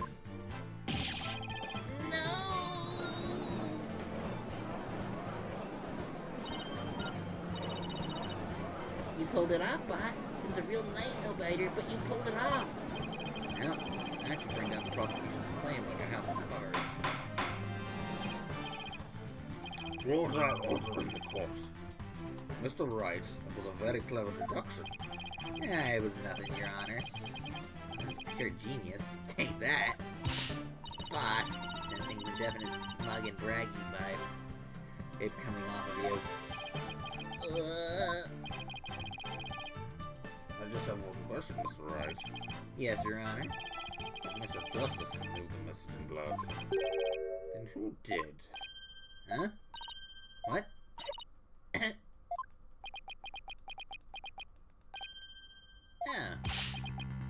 Well,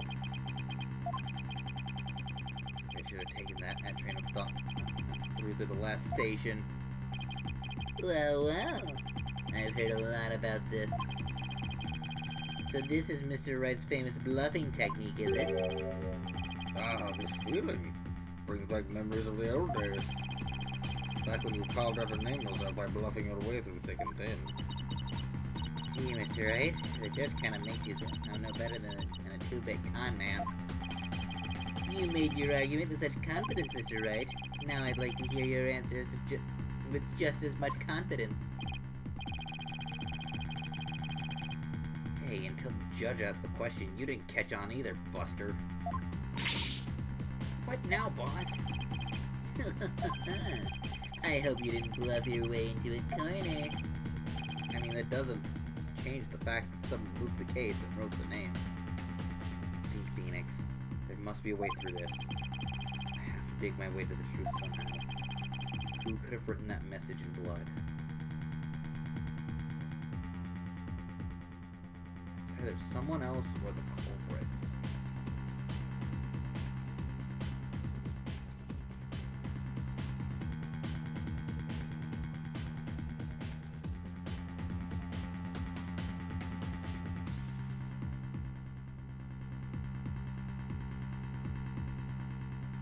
I'm gonna say someone else. If it wasn't Apollo, who could have left the bloody message?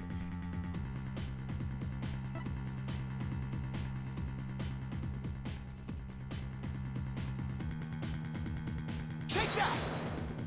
To be honest, I don't actually have any real proof of this. I've come this far. There's no turning back now. Besides Apollo, there was one more person who shed blood at this crime scene. A person who shed blood? You don't mean... Oh, but I do. I believe it was Candace Arm. Oh, Candace Arm, like disarming a bomb. Duh. who left behind this message in blood. What? What? Detective Arm? You sure you know what you're doing here? Not really. Objection! What kind of ridiculous assertion is that? You said the attacker left a message to throw people off. It might have made sense.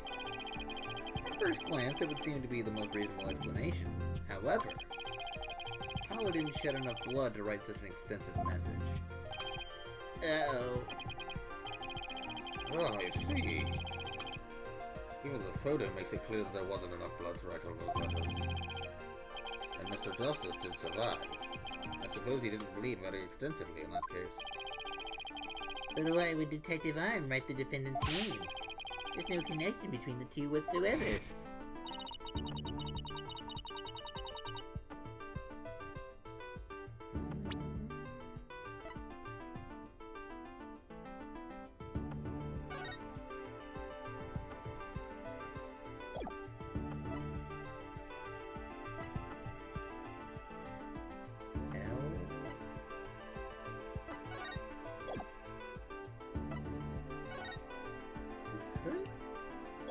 Maybe make that stretch.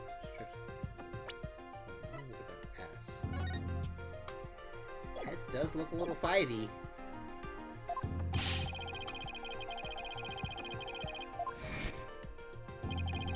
They had never even met before. That's very true. Well then, let's see. Maybe the intended meaning of the message was not what it appears to be. The intended meaning? Not what it appears to be. Maybe the message was not intended to be woods. Coming from you, that's quite a bold statement, Mr. Wright. Do you wish to assert that this bloody message could have some other meaning? Yes, Your Honor. For something I pulled out of a wormhole. Could turn out to be true, right? Objection! It clearly says woods, as anyone can plainly see. What other meaning could it possibly have? Objection! But Candace Arm was a detective. Maybe woods only means something to the police. Like a police scanner code, for instance. I didn't think of that. You may have tricked his honor, but you'll never get the best of me. I have a thing for studying on the weekends, as you may have already guessed. And there is no such radio codes as woods in this state, dear Mr. Wright. Is that a fact? Don't look at me. I know as much as you do about police codes. Enough of this. I was quite taken with the defense's new theory. But if they can't substantiate it with anything, then I must end things here. No, please, wait, Your Honor. Very well. Before we discuss this theory any further, I demand a plausible explanation. So, Mr. Wright, what is the true meaning of the bloody writing?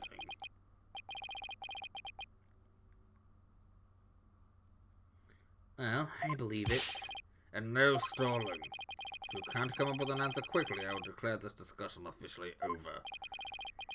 I'm in trouble now. What other meaning could it have, besides the obvious one?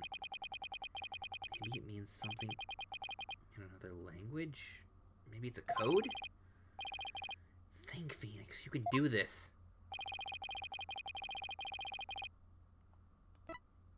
Take that! Bomb transport case? I'd up to here with your shenanigans, Mr. Wright. Take a look at the numbers on this case, Your Honor. L10015R. Doesn't this string look vaguely familiar? L100. What does that have to do with anything? Look at those numbers, probably have to do with the case at hand. Now please take a look at the bloody writing shown in the crime photo. Oh, I think I see it! Atta girl, that's one on my side. It says woods. Or you could say it's a horse of a different color, Your Honor.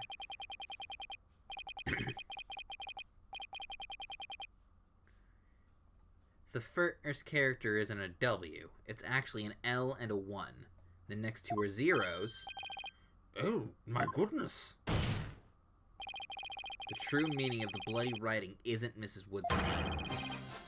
It's the transport number engraved on his bomb transport case. Objection!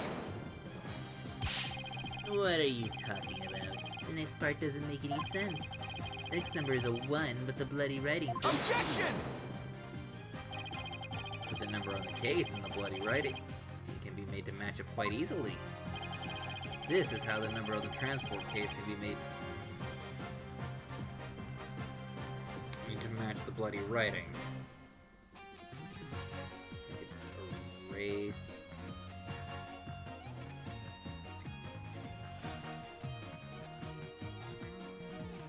Yeah, erase 2 lines.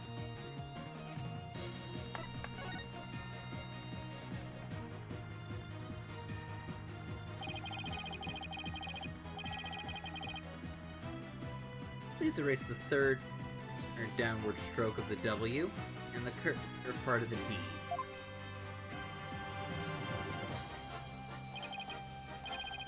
Well, look at that. Leuses? No, Your Honor. It isn't meant to be read as a word. It's the number L10015. Which, if you take away the final R, is the exact same number that's on the bomb transport. Objection! erase 2 lines and they match up, you say? Well, I can't change anything into anything else simply by erasing 2 lines. What if you erase 2 lines from your name? Would you be happy as Mr. Rye? Well, Mr. Rye? The only right spelling is right. Okay, doing pretty well here. I think I've drawn the right conclusion. Detective Arm's real message was the bomb transport case number. Your Honor, the 2 lines were added by the real culprit to intentionally mislead people. What? The original message Detective Arm left and behind was the transport case number. But whoever assaulted Apollo changed the message. You're right, boss. What do you suppose Detective Arm was trying to tell us? Good question. What does this number represent? Do you see this number here? That is my identification number. Miss Arm lost her life in the courtroom bomb. The dying message could have only had one purpose. No. To tell us the name of the one responsible for the bombing.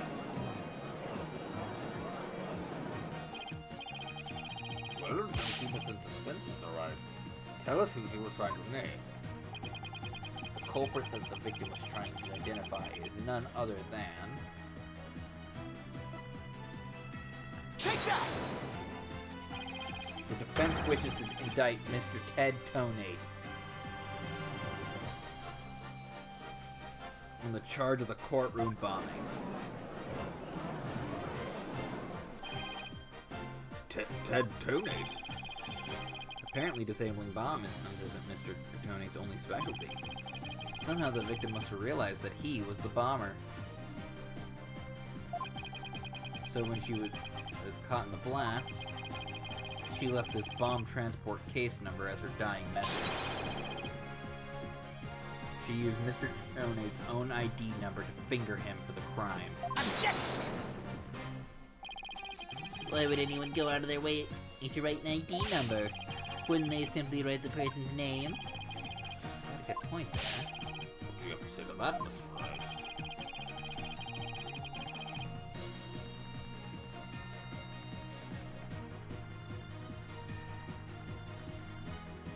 That only Detective Arm would know. Oh, that only Detective Arm would know the answer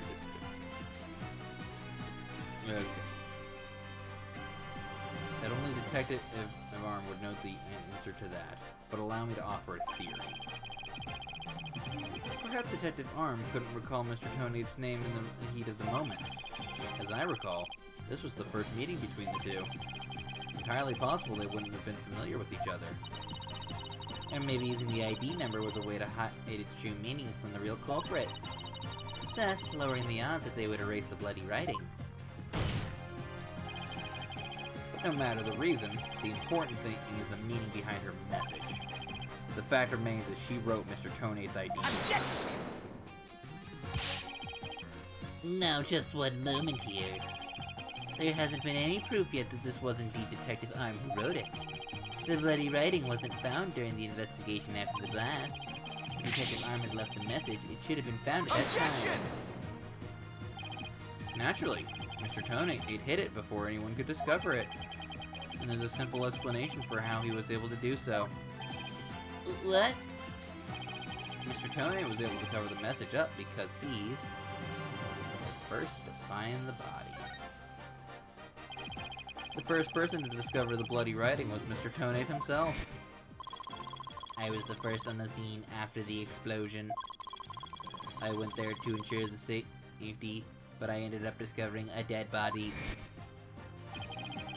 When Mr. Tonate saw the victim had written his ID number, he used the bomb transport case to cover the bloody writing as a stopgap measure.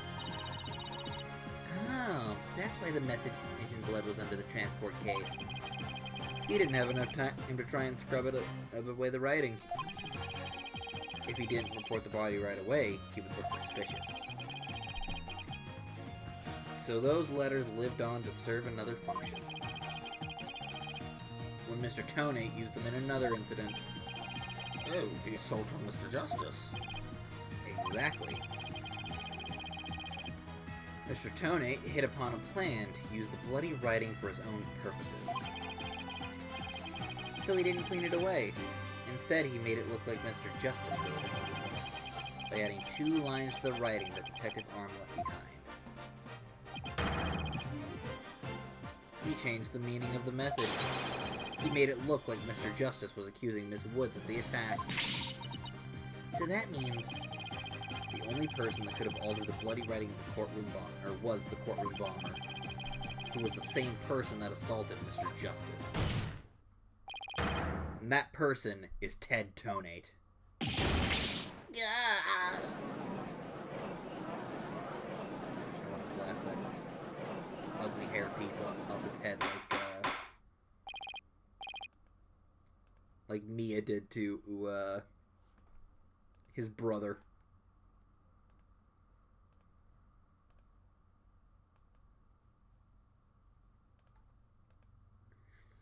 Order in the court. Order, I say. Looks like we have to hear from the bomb specialist himself. Mr. Payne, please have Mr. Tonate take the witness stand. Yes, Your Honor. That was great, Mr. Wright. Just doing what I do best. Just flying by the seat of my pants.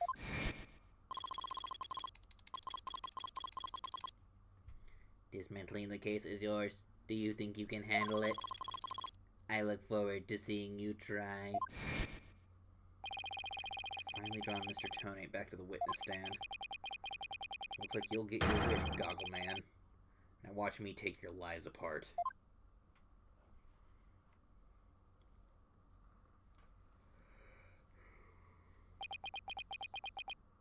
Mr. Tonate, I'm afraid we have a few more questions for you. I understand the situation, Your Honor. I was keeping a close eye on the proceedings from the gallery. The allegations are all laughable. Objection! I wouldn't be laughing if I were you, Mr. Tonate. The message in blood matches your ID number. Same ID number that is right there on that bomb transport case. Such a far-fetched theory, no better than a tangled ball of wires. I'll have them untangled for you in no time at all. You were the first person on the scene after Detective Arm left her message in blood. You were the only person that could have hidden the writing and then used it again later. I see times 2. But then, let me ask you, do you have any proof that Detective Arm wrote that message? Very good question. Well, do you, Mr. Wright? Best way to prove that Detective Arm wrote that message is to...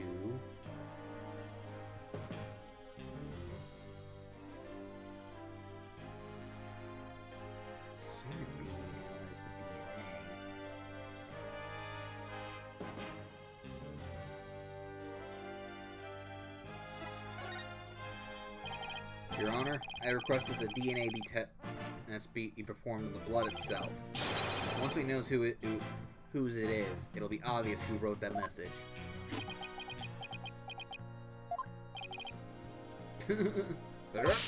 Bailiff, please put in a request for a DNA test with the forensics team. Yes, Your Honor. It'll take some time before we have the results of the analysis. Until then, let's hear more from the witness. I would like nothing more, Your Honor. I want the court to hear how ridiculous the defense's theory is.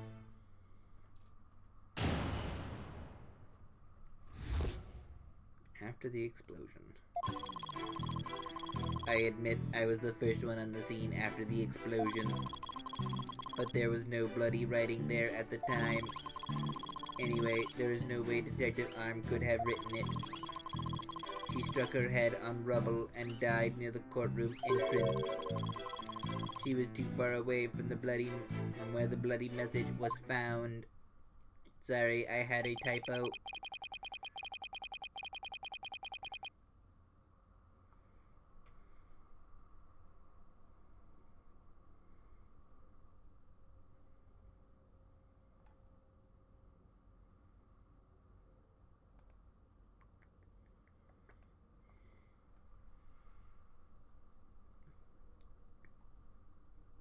So you're saying the victim's body was nowhere near where the writing was? Precisely. It is plain as day that she could not have written it. It's true that the body was discovered near the entrance to the courtroom. Please have a look at this crime scene photo. I have already forgotten his voice. I've been doing it for like the last 2 hours. As you can see, there's blood out on the rubble near the victim's body. She must have died after hitting her head there. That doesn't make sense. I see. Alright, Mr. Wright, you may cross-examine the witness. Do you have what it takes to take up my infallible testimony apart? I mean, there is some pretty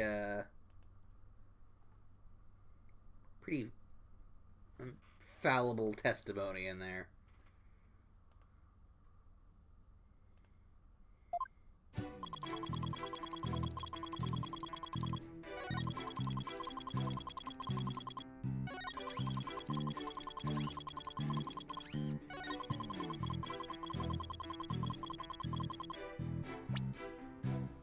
But her autopsy report, it says it was a flat object, and that don't look flat to me.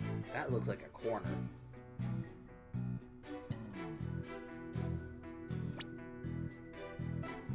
Objection! You are a terrible liar, Mr. Tones. Take a look at this autopsy, specifically the part about Detective Arm's head injury. Cause of death, trauma to the back of the head, caused by impact with a flat object. Yes, what about it? Now take a good look at the bloody piece of rubble. It's sharp and pointed. Hey, you're right, boss. It is pointy. Just like your hair. That is odd, isn't it? What could be the meaning of this contradiction? I believe it means that the victim did not hit her head on this piece of rubble. The bloodstain you see is just another fabrication. Its purpose is to mislead us into thinking the victim died near the courtroom entrance. Are you claiming that the culprit moved the victim's body? That's exactly what I'm claiming.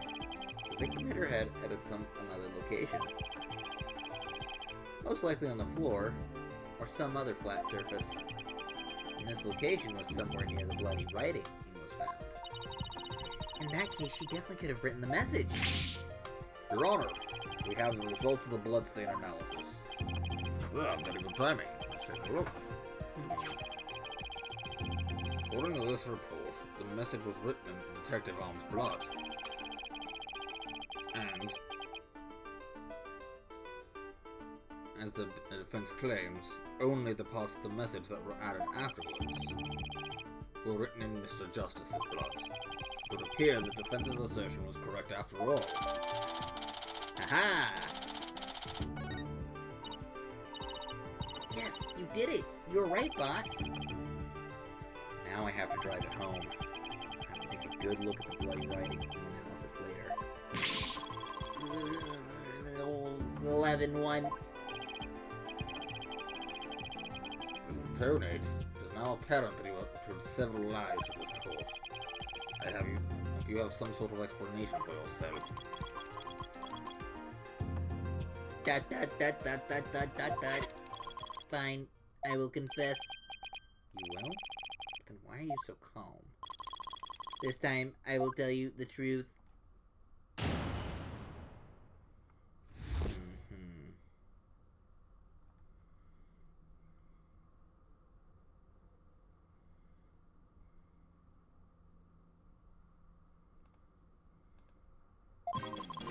It is true that I and the Detective Arm wrote my ID number.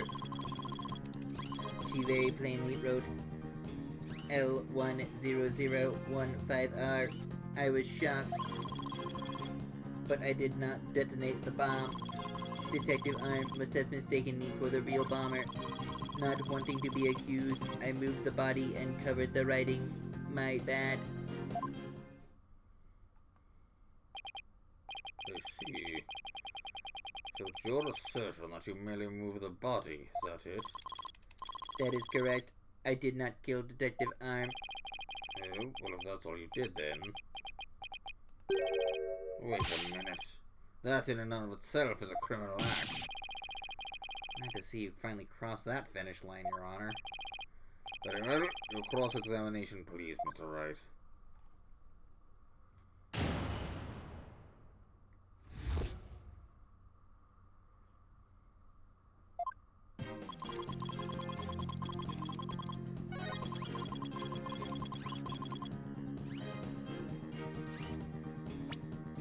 Wait.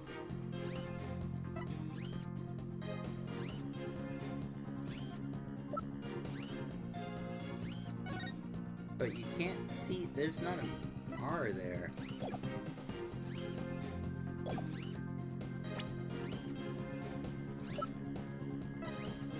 Objection! I just want to make doubly sure that L1005R is really what you saw written in blood. Yes, it very clearly said L10015R. That's odd. 'Cause that's not what I see. What on earth are you babbling about now? Wasn't it you who claimed that the bloody writing was his ID number in the first place? Take a good look at the photo and the bloody writing analysis. Now tell me, does it really say L1015R? Something is missing, isn't it? And that something is the final R. What is the meaning of this, Mr. Tonate? Oh, right. Now I remember. There was no R at the end. It was just a slip of the finger. My bad. Come back, my beautiful contradiction.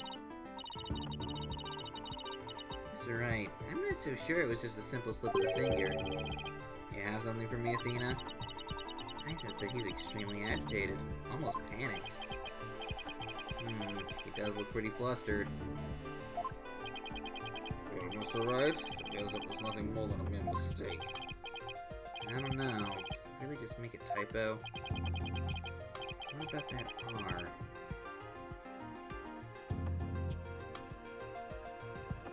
I'm fairly certain he actually saw it. Maybe Mr. Tonate really did see the R. There's no R here in the bloody writing. What's going on here? Now that I take a good look at the photo, I think maybe... That's it! What is it now, Mr. Wright? You trying to imitate Apollo and his cords of steel? Got it. So that's what happened. A slip of the finger. Is that really all it was? Because I don't think so. I propose that Mr. Tonate really did see the letter R.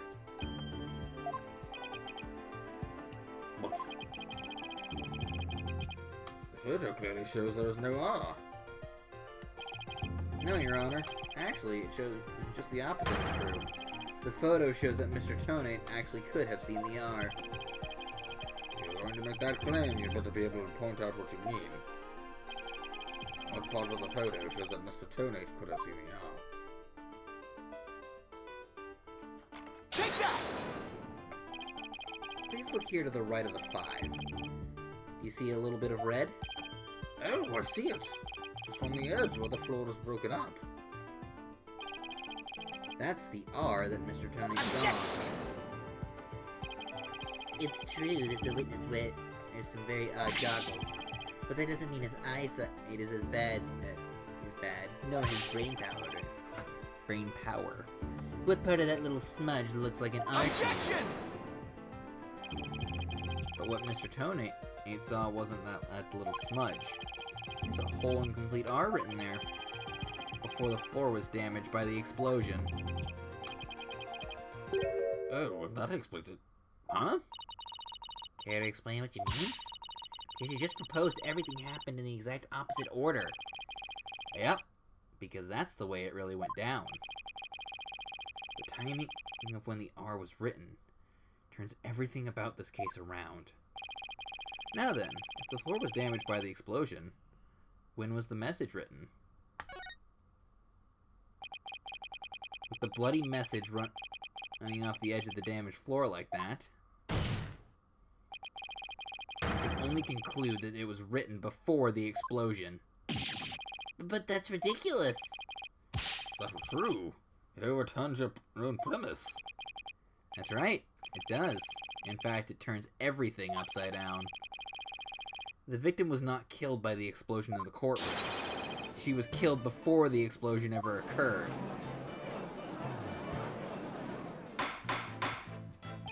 Order! Order in the court. What kind of preposterous claim is that? Have you forgotten that the victim's body was found at the scene of the explosion? Objection! True, but consider this scenario. She was hit on the head and killed before the explosion, or even before the trial began. Her body was subsequently placed in the courtroom ruins after the bombing occurred. That way it could be made to look like she was a victim of the blast. What?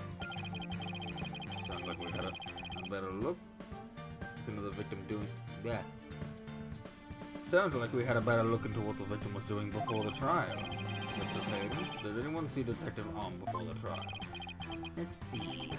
According to the police reports, here it is. One person saw the victim before the trial. And the person was Ted Tonate. Wait, what? No one besides Mr. Tonate saw the victim. That appears to be the case, Your Honor. Now I would ask the court to recall something. Specifically, Mr. Tonate's words from yesterday.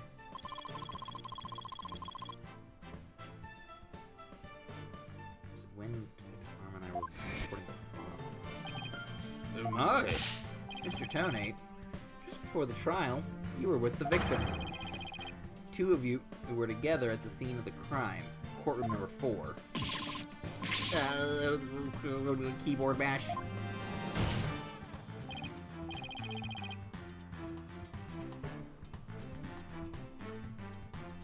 Your Honor, the defense requests new testimony from Mr. Tonate. We wish to hear about what he has to say about his whereabouts just before the trial. Mr. Tonate, your testimony, please.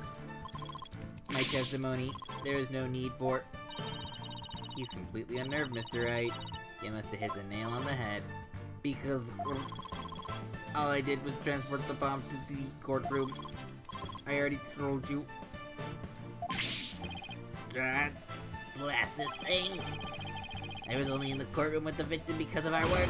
I swear, I was only transporting the bomb there. Objection! You and the victim were alone together at the scene of the crime. In other words, you certainly had an opportunity to commit murder, did you not? Objection! Yes, it is. Do you always leave yourself so open to attacks, Mr. Wright? What now, Mr. Payne? Yes, Mr. Toadate may have had the opportunity to kill Detective Arm, but an important piece of your assertion is missing. What important piece? The murder weapon, what you claim was used to kill the victim. But Mr. Payne has a point. Even Mr. Tonate had a chance without a weapon. You can't accuse him of the crime. Well, Mr. Tonate? Oh, yes, that's right. I didn't have any sort of thing that could be used as a murder weapon on me. I couldn't have possibly killed Detective Arm. Do you really have nothing he could use as a murder weapon? What is it, Athena? Just looking over the victim's autopsy report. Hoping there's something here that can point us in the right direction. Well, it does say that she died from trauma to the back of the head and with a flat object. Yeah, and to inflict that specific kind of injury, all you would need is a flat surface, right? A heavy, blunt object with a flat surface could definitely be our murder weapon. Well, Mr. Wright, can you indicate for the court what was used to kill Detective Arm? I believe I can. Believe being the key word here.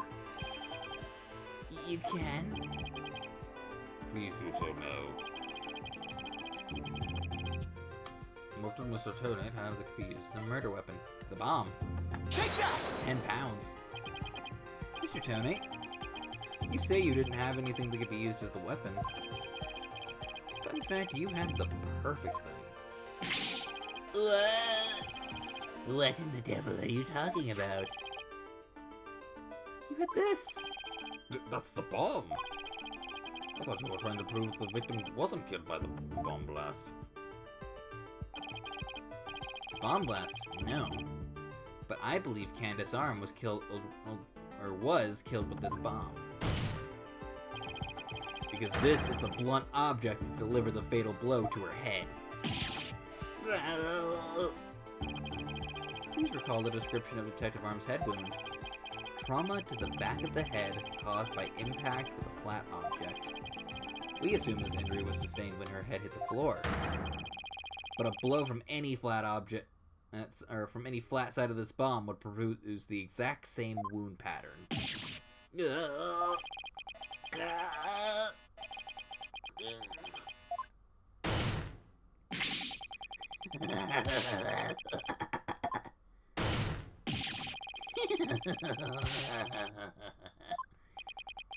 What's with him? Then show me some proof. Where's the evidence that I hit the victim with the bomb? He's right. I don't have anything decisive. Man, sure could use a Jura system right now. I wonder what happened to that.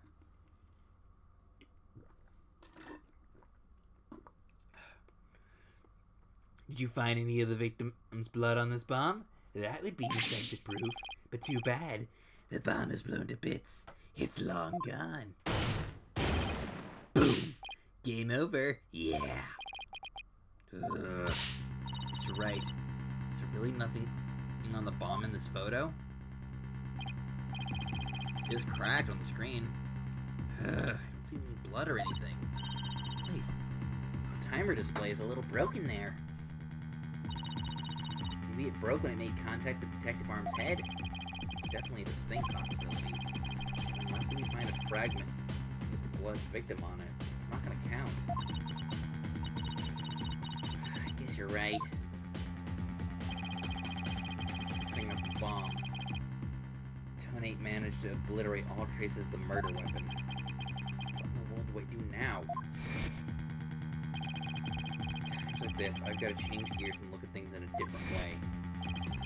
Instead of looking for things he wasn't able to hide, I should be looking for a way to expose things he did hide.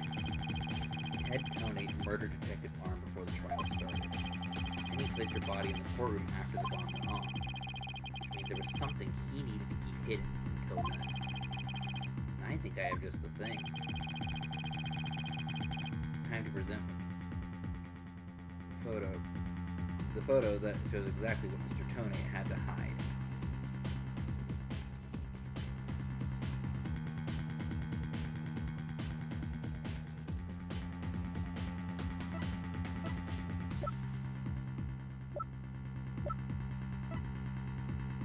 Take that! Your Honor, there's something we've all been overlooking. If the murder took place before the trial, then Mr. Tonate would have had to hide the body somewhere during the trial. Hey, you're right. If we can figure out where that hiding place was. Exactly. We might be able to find some evidence which we can pin him down with. So where could Mr. Tonate have hidden the body during the trial? In the case. Take that! Which I'm sure that inside is full of her blood. Wait.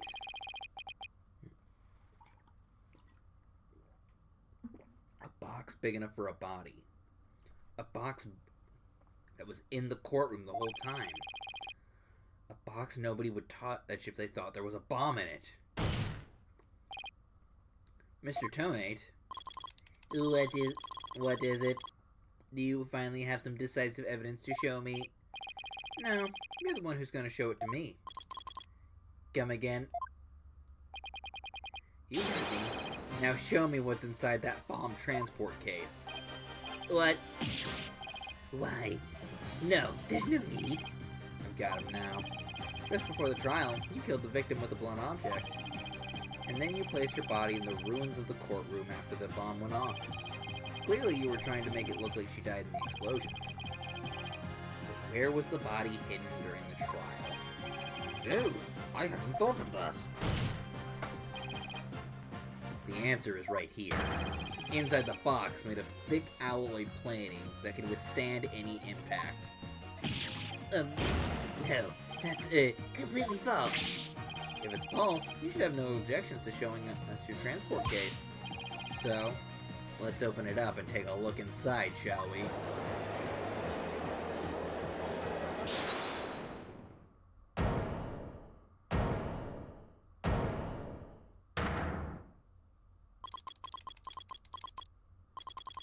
Let's not.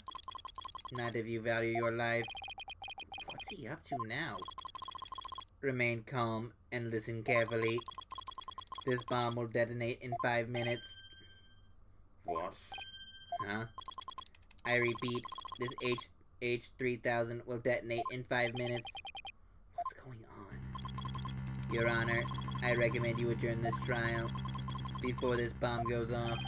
Mr. Tonate, are you threatening me?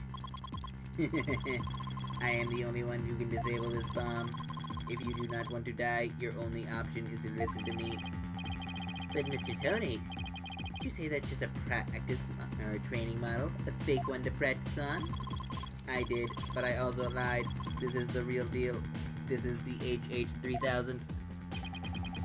HH3000 was used to blow up the courtroom number 4, wasn't it? How do you know it was the real HH3000 that blew up the courtroom number 4?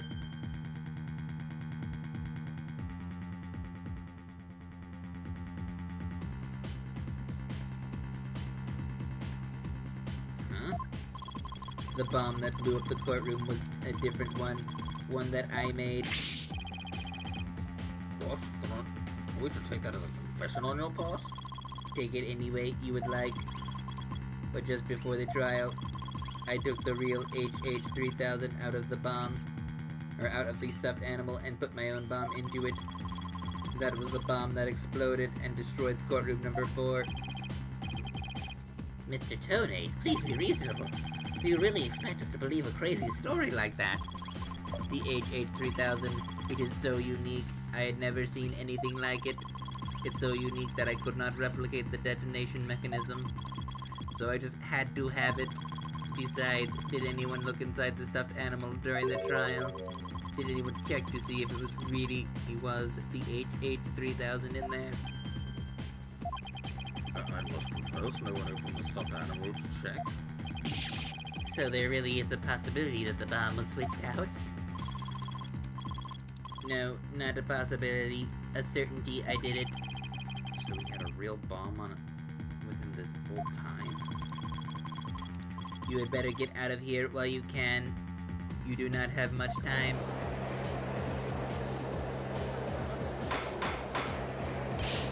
Order! I'm out of here. It's gonna blow. Run!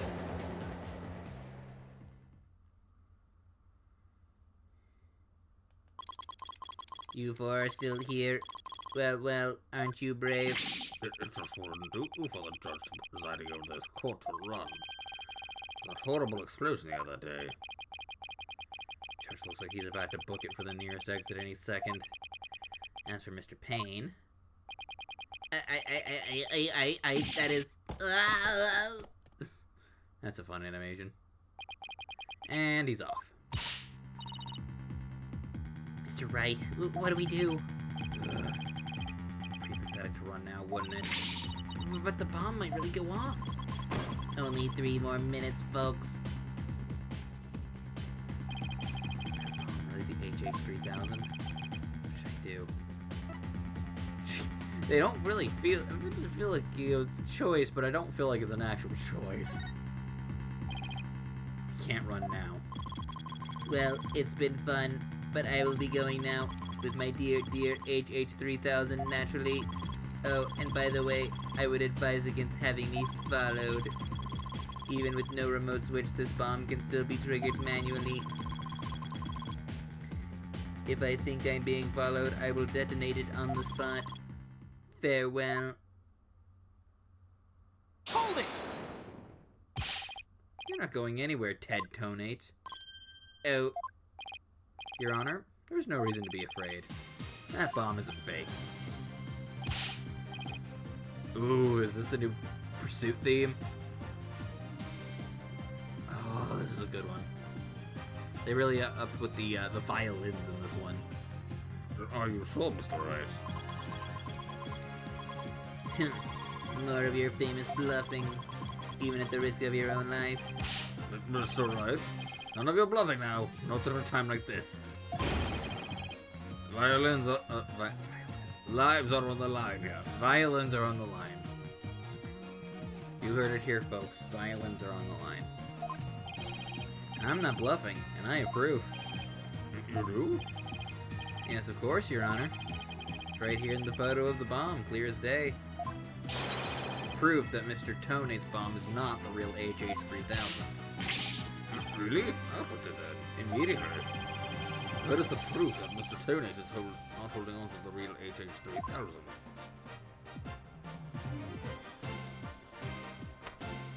Take that! Yeah, it doesn't have the busted display. The display for the timer on the bomb in the photo is broken. Most likely it broke when Mr. Tonate used the bomb to attack Detective Arm. But the display on the bomb in front of us is not broken. Oh, you're right. Therefore, it is not the real HH3000. Mr. Tonate was clearly lying when he said he switched out the bomb and the stuffed animal. The real HH3000 blew up in courtroom number 4. This bomb is nothing more than a fake, a model used for training purposes. Fear not, Your Honor. I will examine the inside of the bomb transport case myself. Yes, please do that, Mr. Wright. No, stop!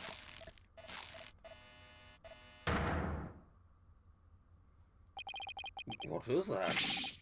Is that a blood stain? Just as I expected. Your lies have all been blown to bits, Mr. Tonate. I'm confident DNA analysis on this bloodstain will confirm that it's Detective Arm's blood. And those results will conclusively prove that you murdered Detective Arm. How about it, Mr. Tonate? Think you can dismantle this decisive evidence?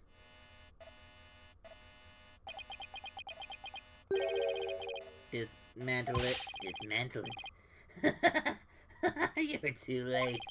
You missed your chance. And to run, so now you're out of time. This HH3000 is about to explode. Don't try to threaten us, Mr. Tonate. I've already proved that your bomb is a fake. It's real. This bomb is the real thing, I tell you. It's real.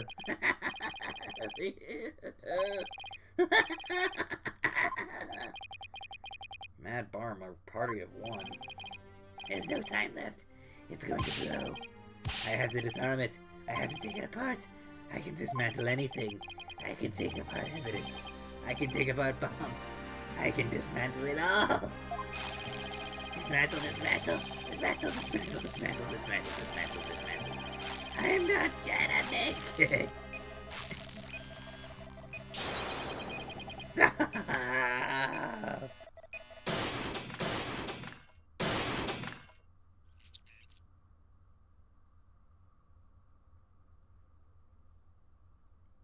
Well, alrighty then. I guess that's one way. Made it.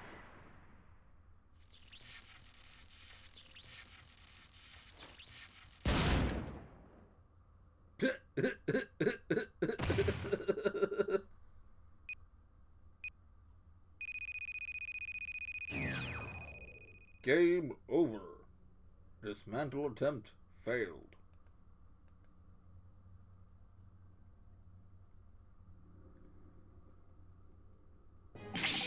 It's all over. My life has been blown to pieces. It's all that stupid woman's fault. I was selling bombs I disarmed on the black market. When I tried to take this one, she just had to notice, didn't she? She confronted me in courtroom number 4 that day. That's why I had no choice. Before I knew what I was doing, I knew it. It's all her fault. While I was looking for a place to hide her, she left a message in her own blood. The trial was about to start, so I didn't have time to clean it up. And now all this. I thought for sure I could disguise her death with an explosion. And that stupid defense attorney started sticking his nose in my business. After my testimony yesterday, I went to courtroom number 4 and I found that kit it all up in my bomb transport case. That's when I snuck behind him and BAM! And the idiot police arrested that little girl. I thought for sure I could pin it all on her. Why? Why?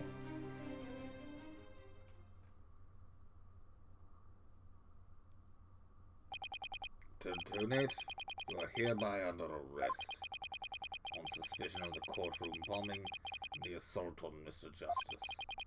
Your innocence or guilt will be determined at a later trial.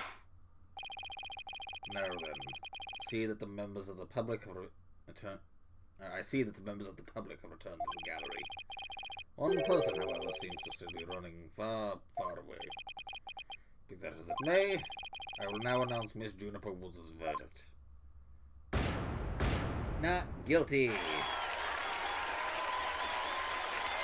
Confetti.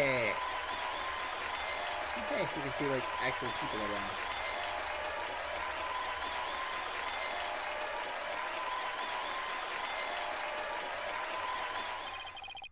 Court is adjourned.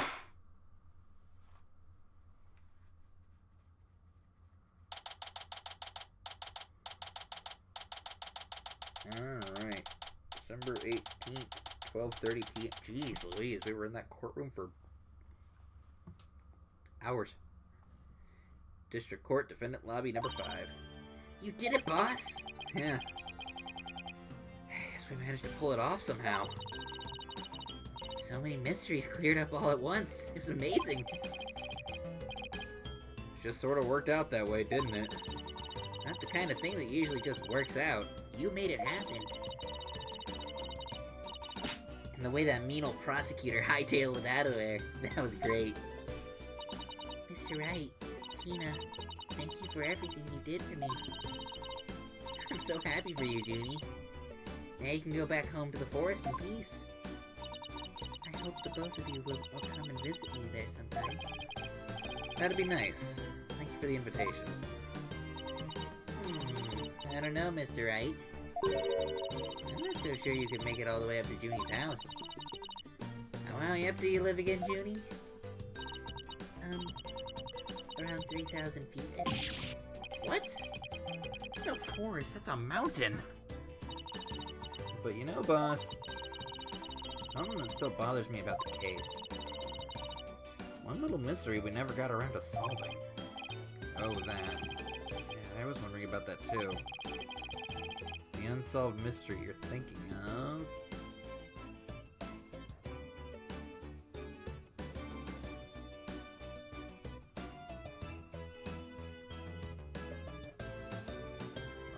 Yeah. Take that! Oh, jeez. Model was tweaking out there. Alright. The remote switch, right? Yeah, I wonder where it disappeared to. Maybe Mr. Tony just got rid of it somewhere. It's a pretty big thing to leave unsolved, though. Let's leave it up to the police to find. For now, we should be celebrating our not guilty verdict. Guess you're right. Yeah, I know, Junie.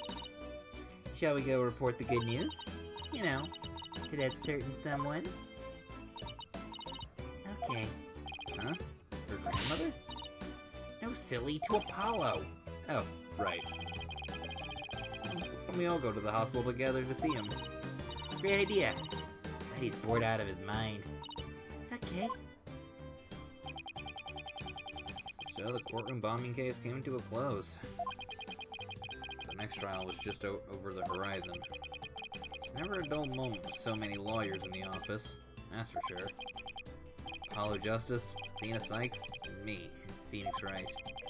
Between the three of us, there's no case we can't solve. When our powers combine, we make Captain Planet, and we're an unstoppable team. At least that's what I believed.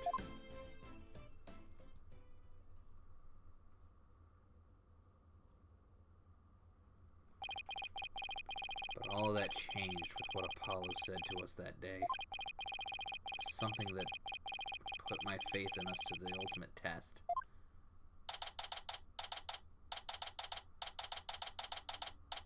Right? Anything agency. Anime. Sorry, but I'll be taking a leave of absence. Wait, what do you mean by a leave? Can you at least give me a reason why? I can only say that this is something I must settle on my own. Druzy!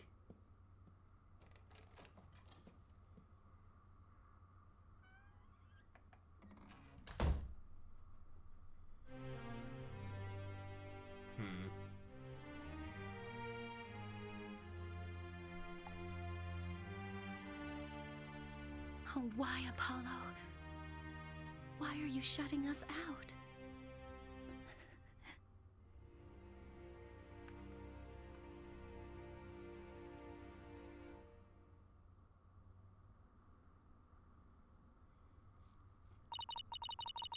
I wonder. What happened to you, Apollo? Ever since you put on that jacket, you've changed. You became a Yakuza. And now, for whatever reason, all my mind keeps doing is returning to the day I first met you.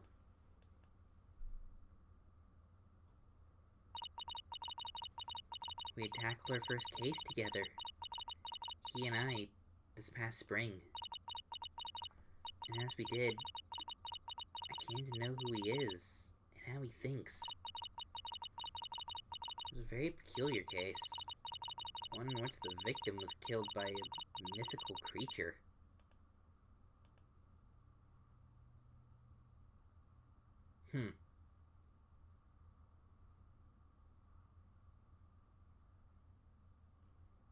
End.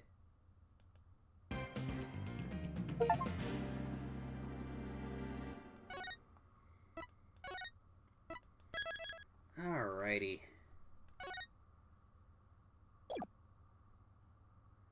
Though, for now, that is going to be Or we're gonna call it for now. It is coming up on 11. We've been going for about almost 3 hours. Boy howdy. These first cases are getting longer and longer. The first turnabout was not that long. I feel like I beat that one in like an hour. At most.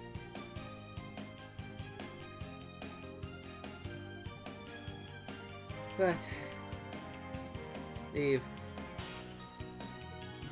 we are gonna call it there, and we are going to be back tomorrow with more of this, going into the second case, the monstrous turnabout. And going into that, we're about to go back into territory where I will be completely blind.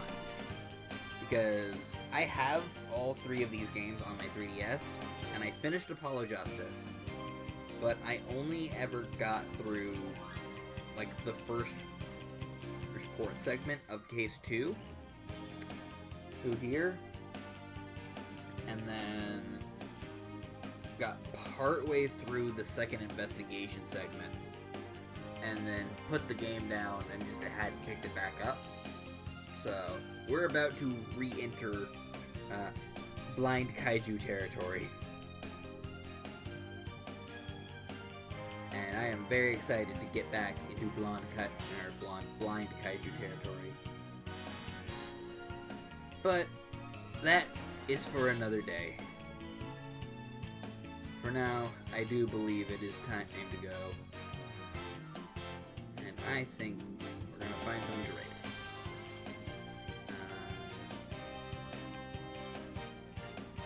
Thinking, yeah, let's throw a raid over to Barg, who made this ever beautiful model. I quite enjoy it. And I will see you guys next time. Have a good night, guys.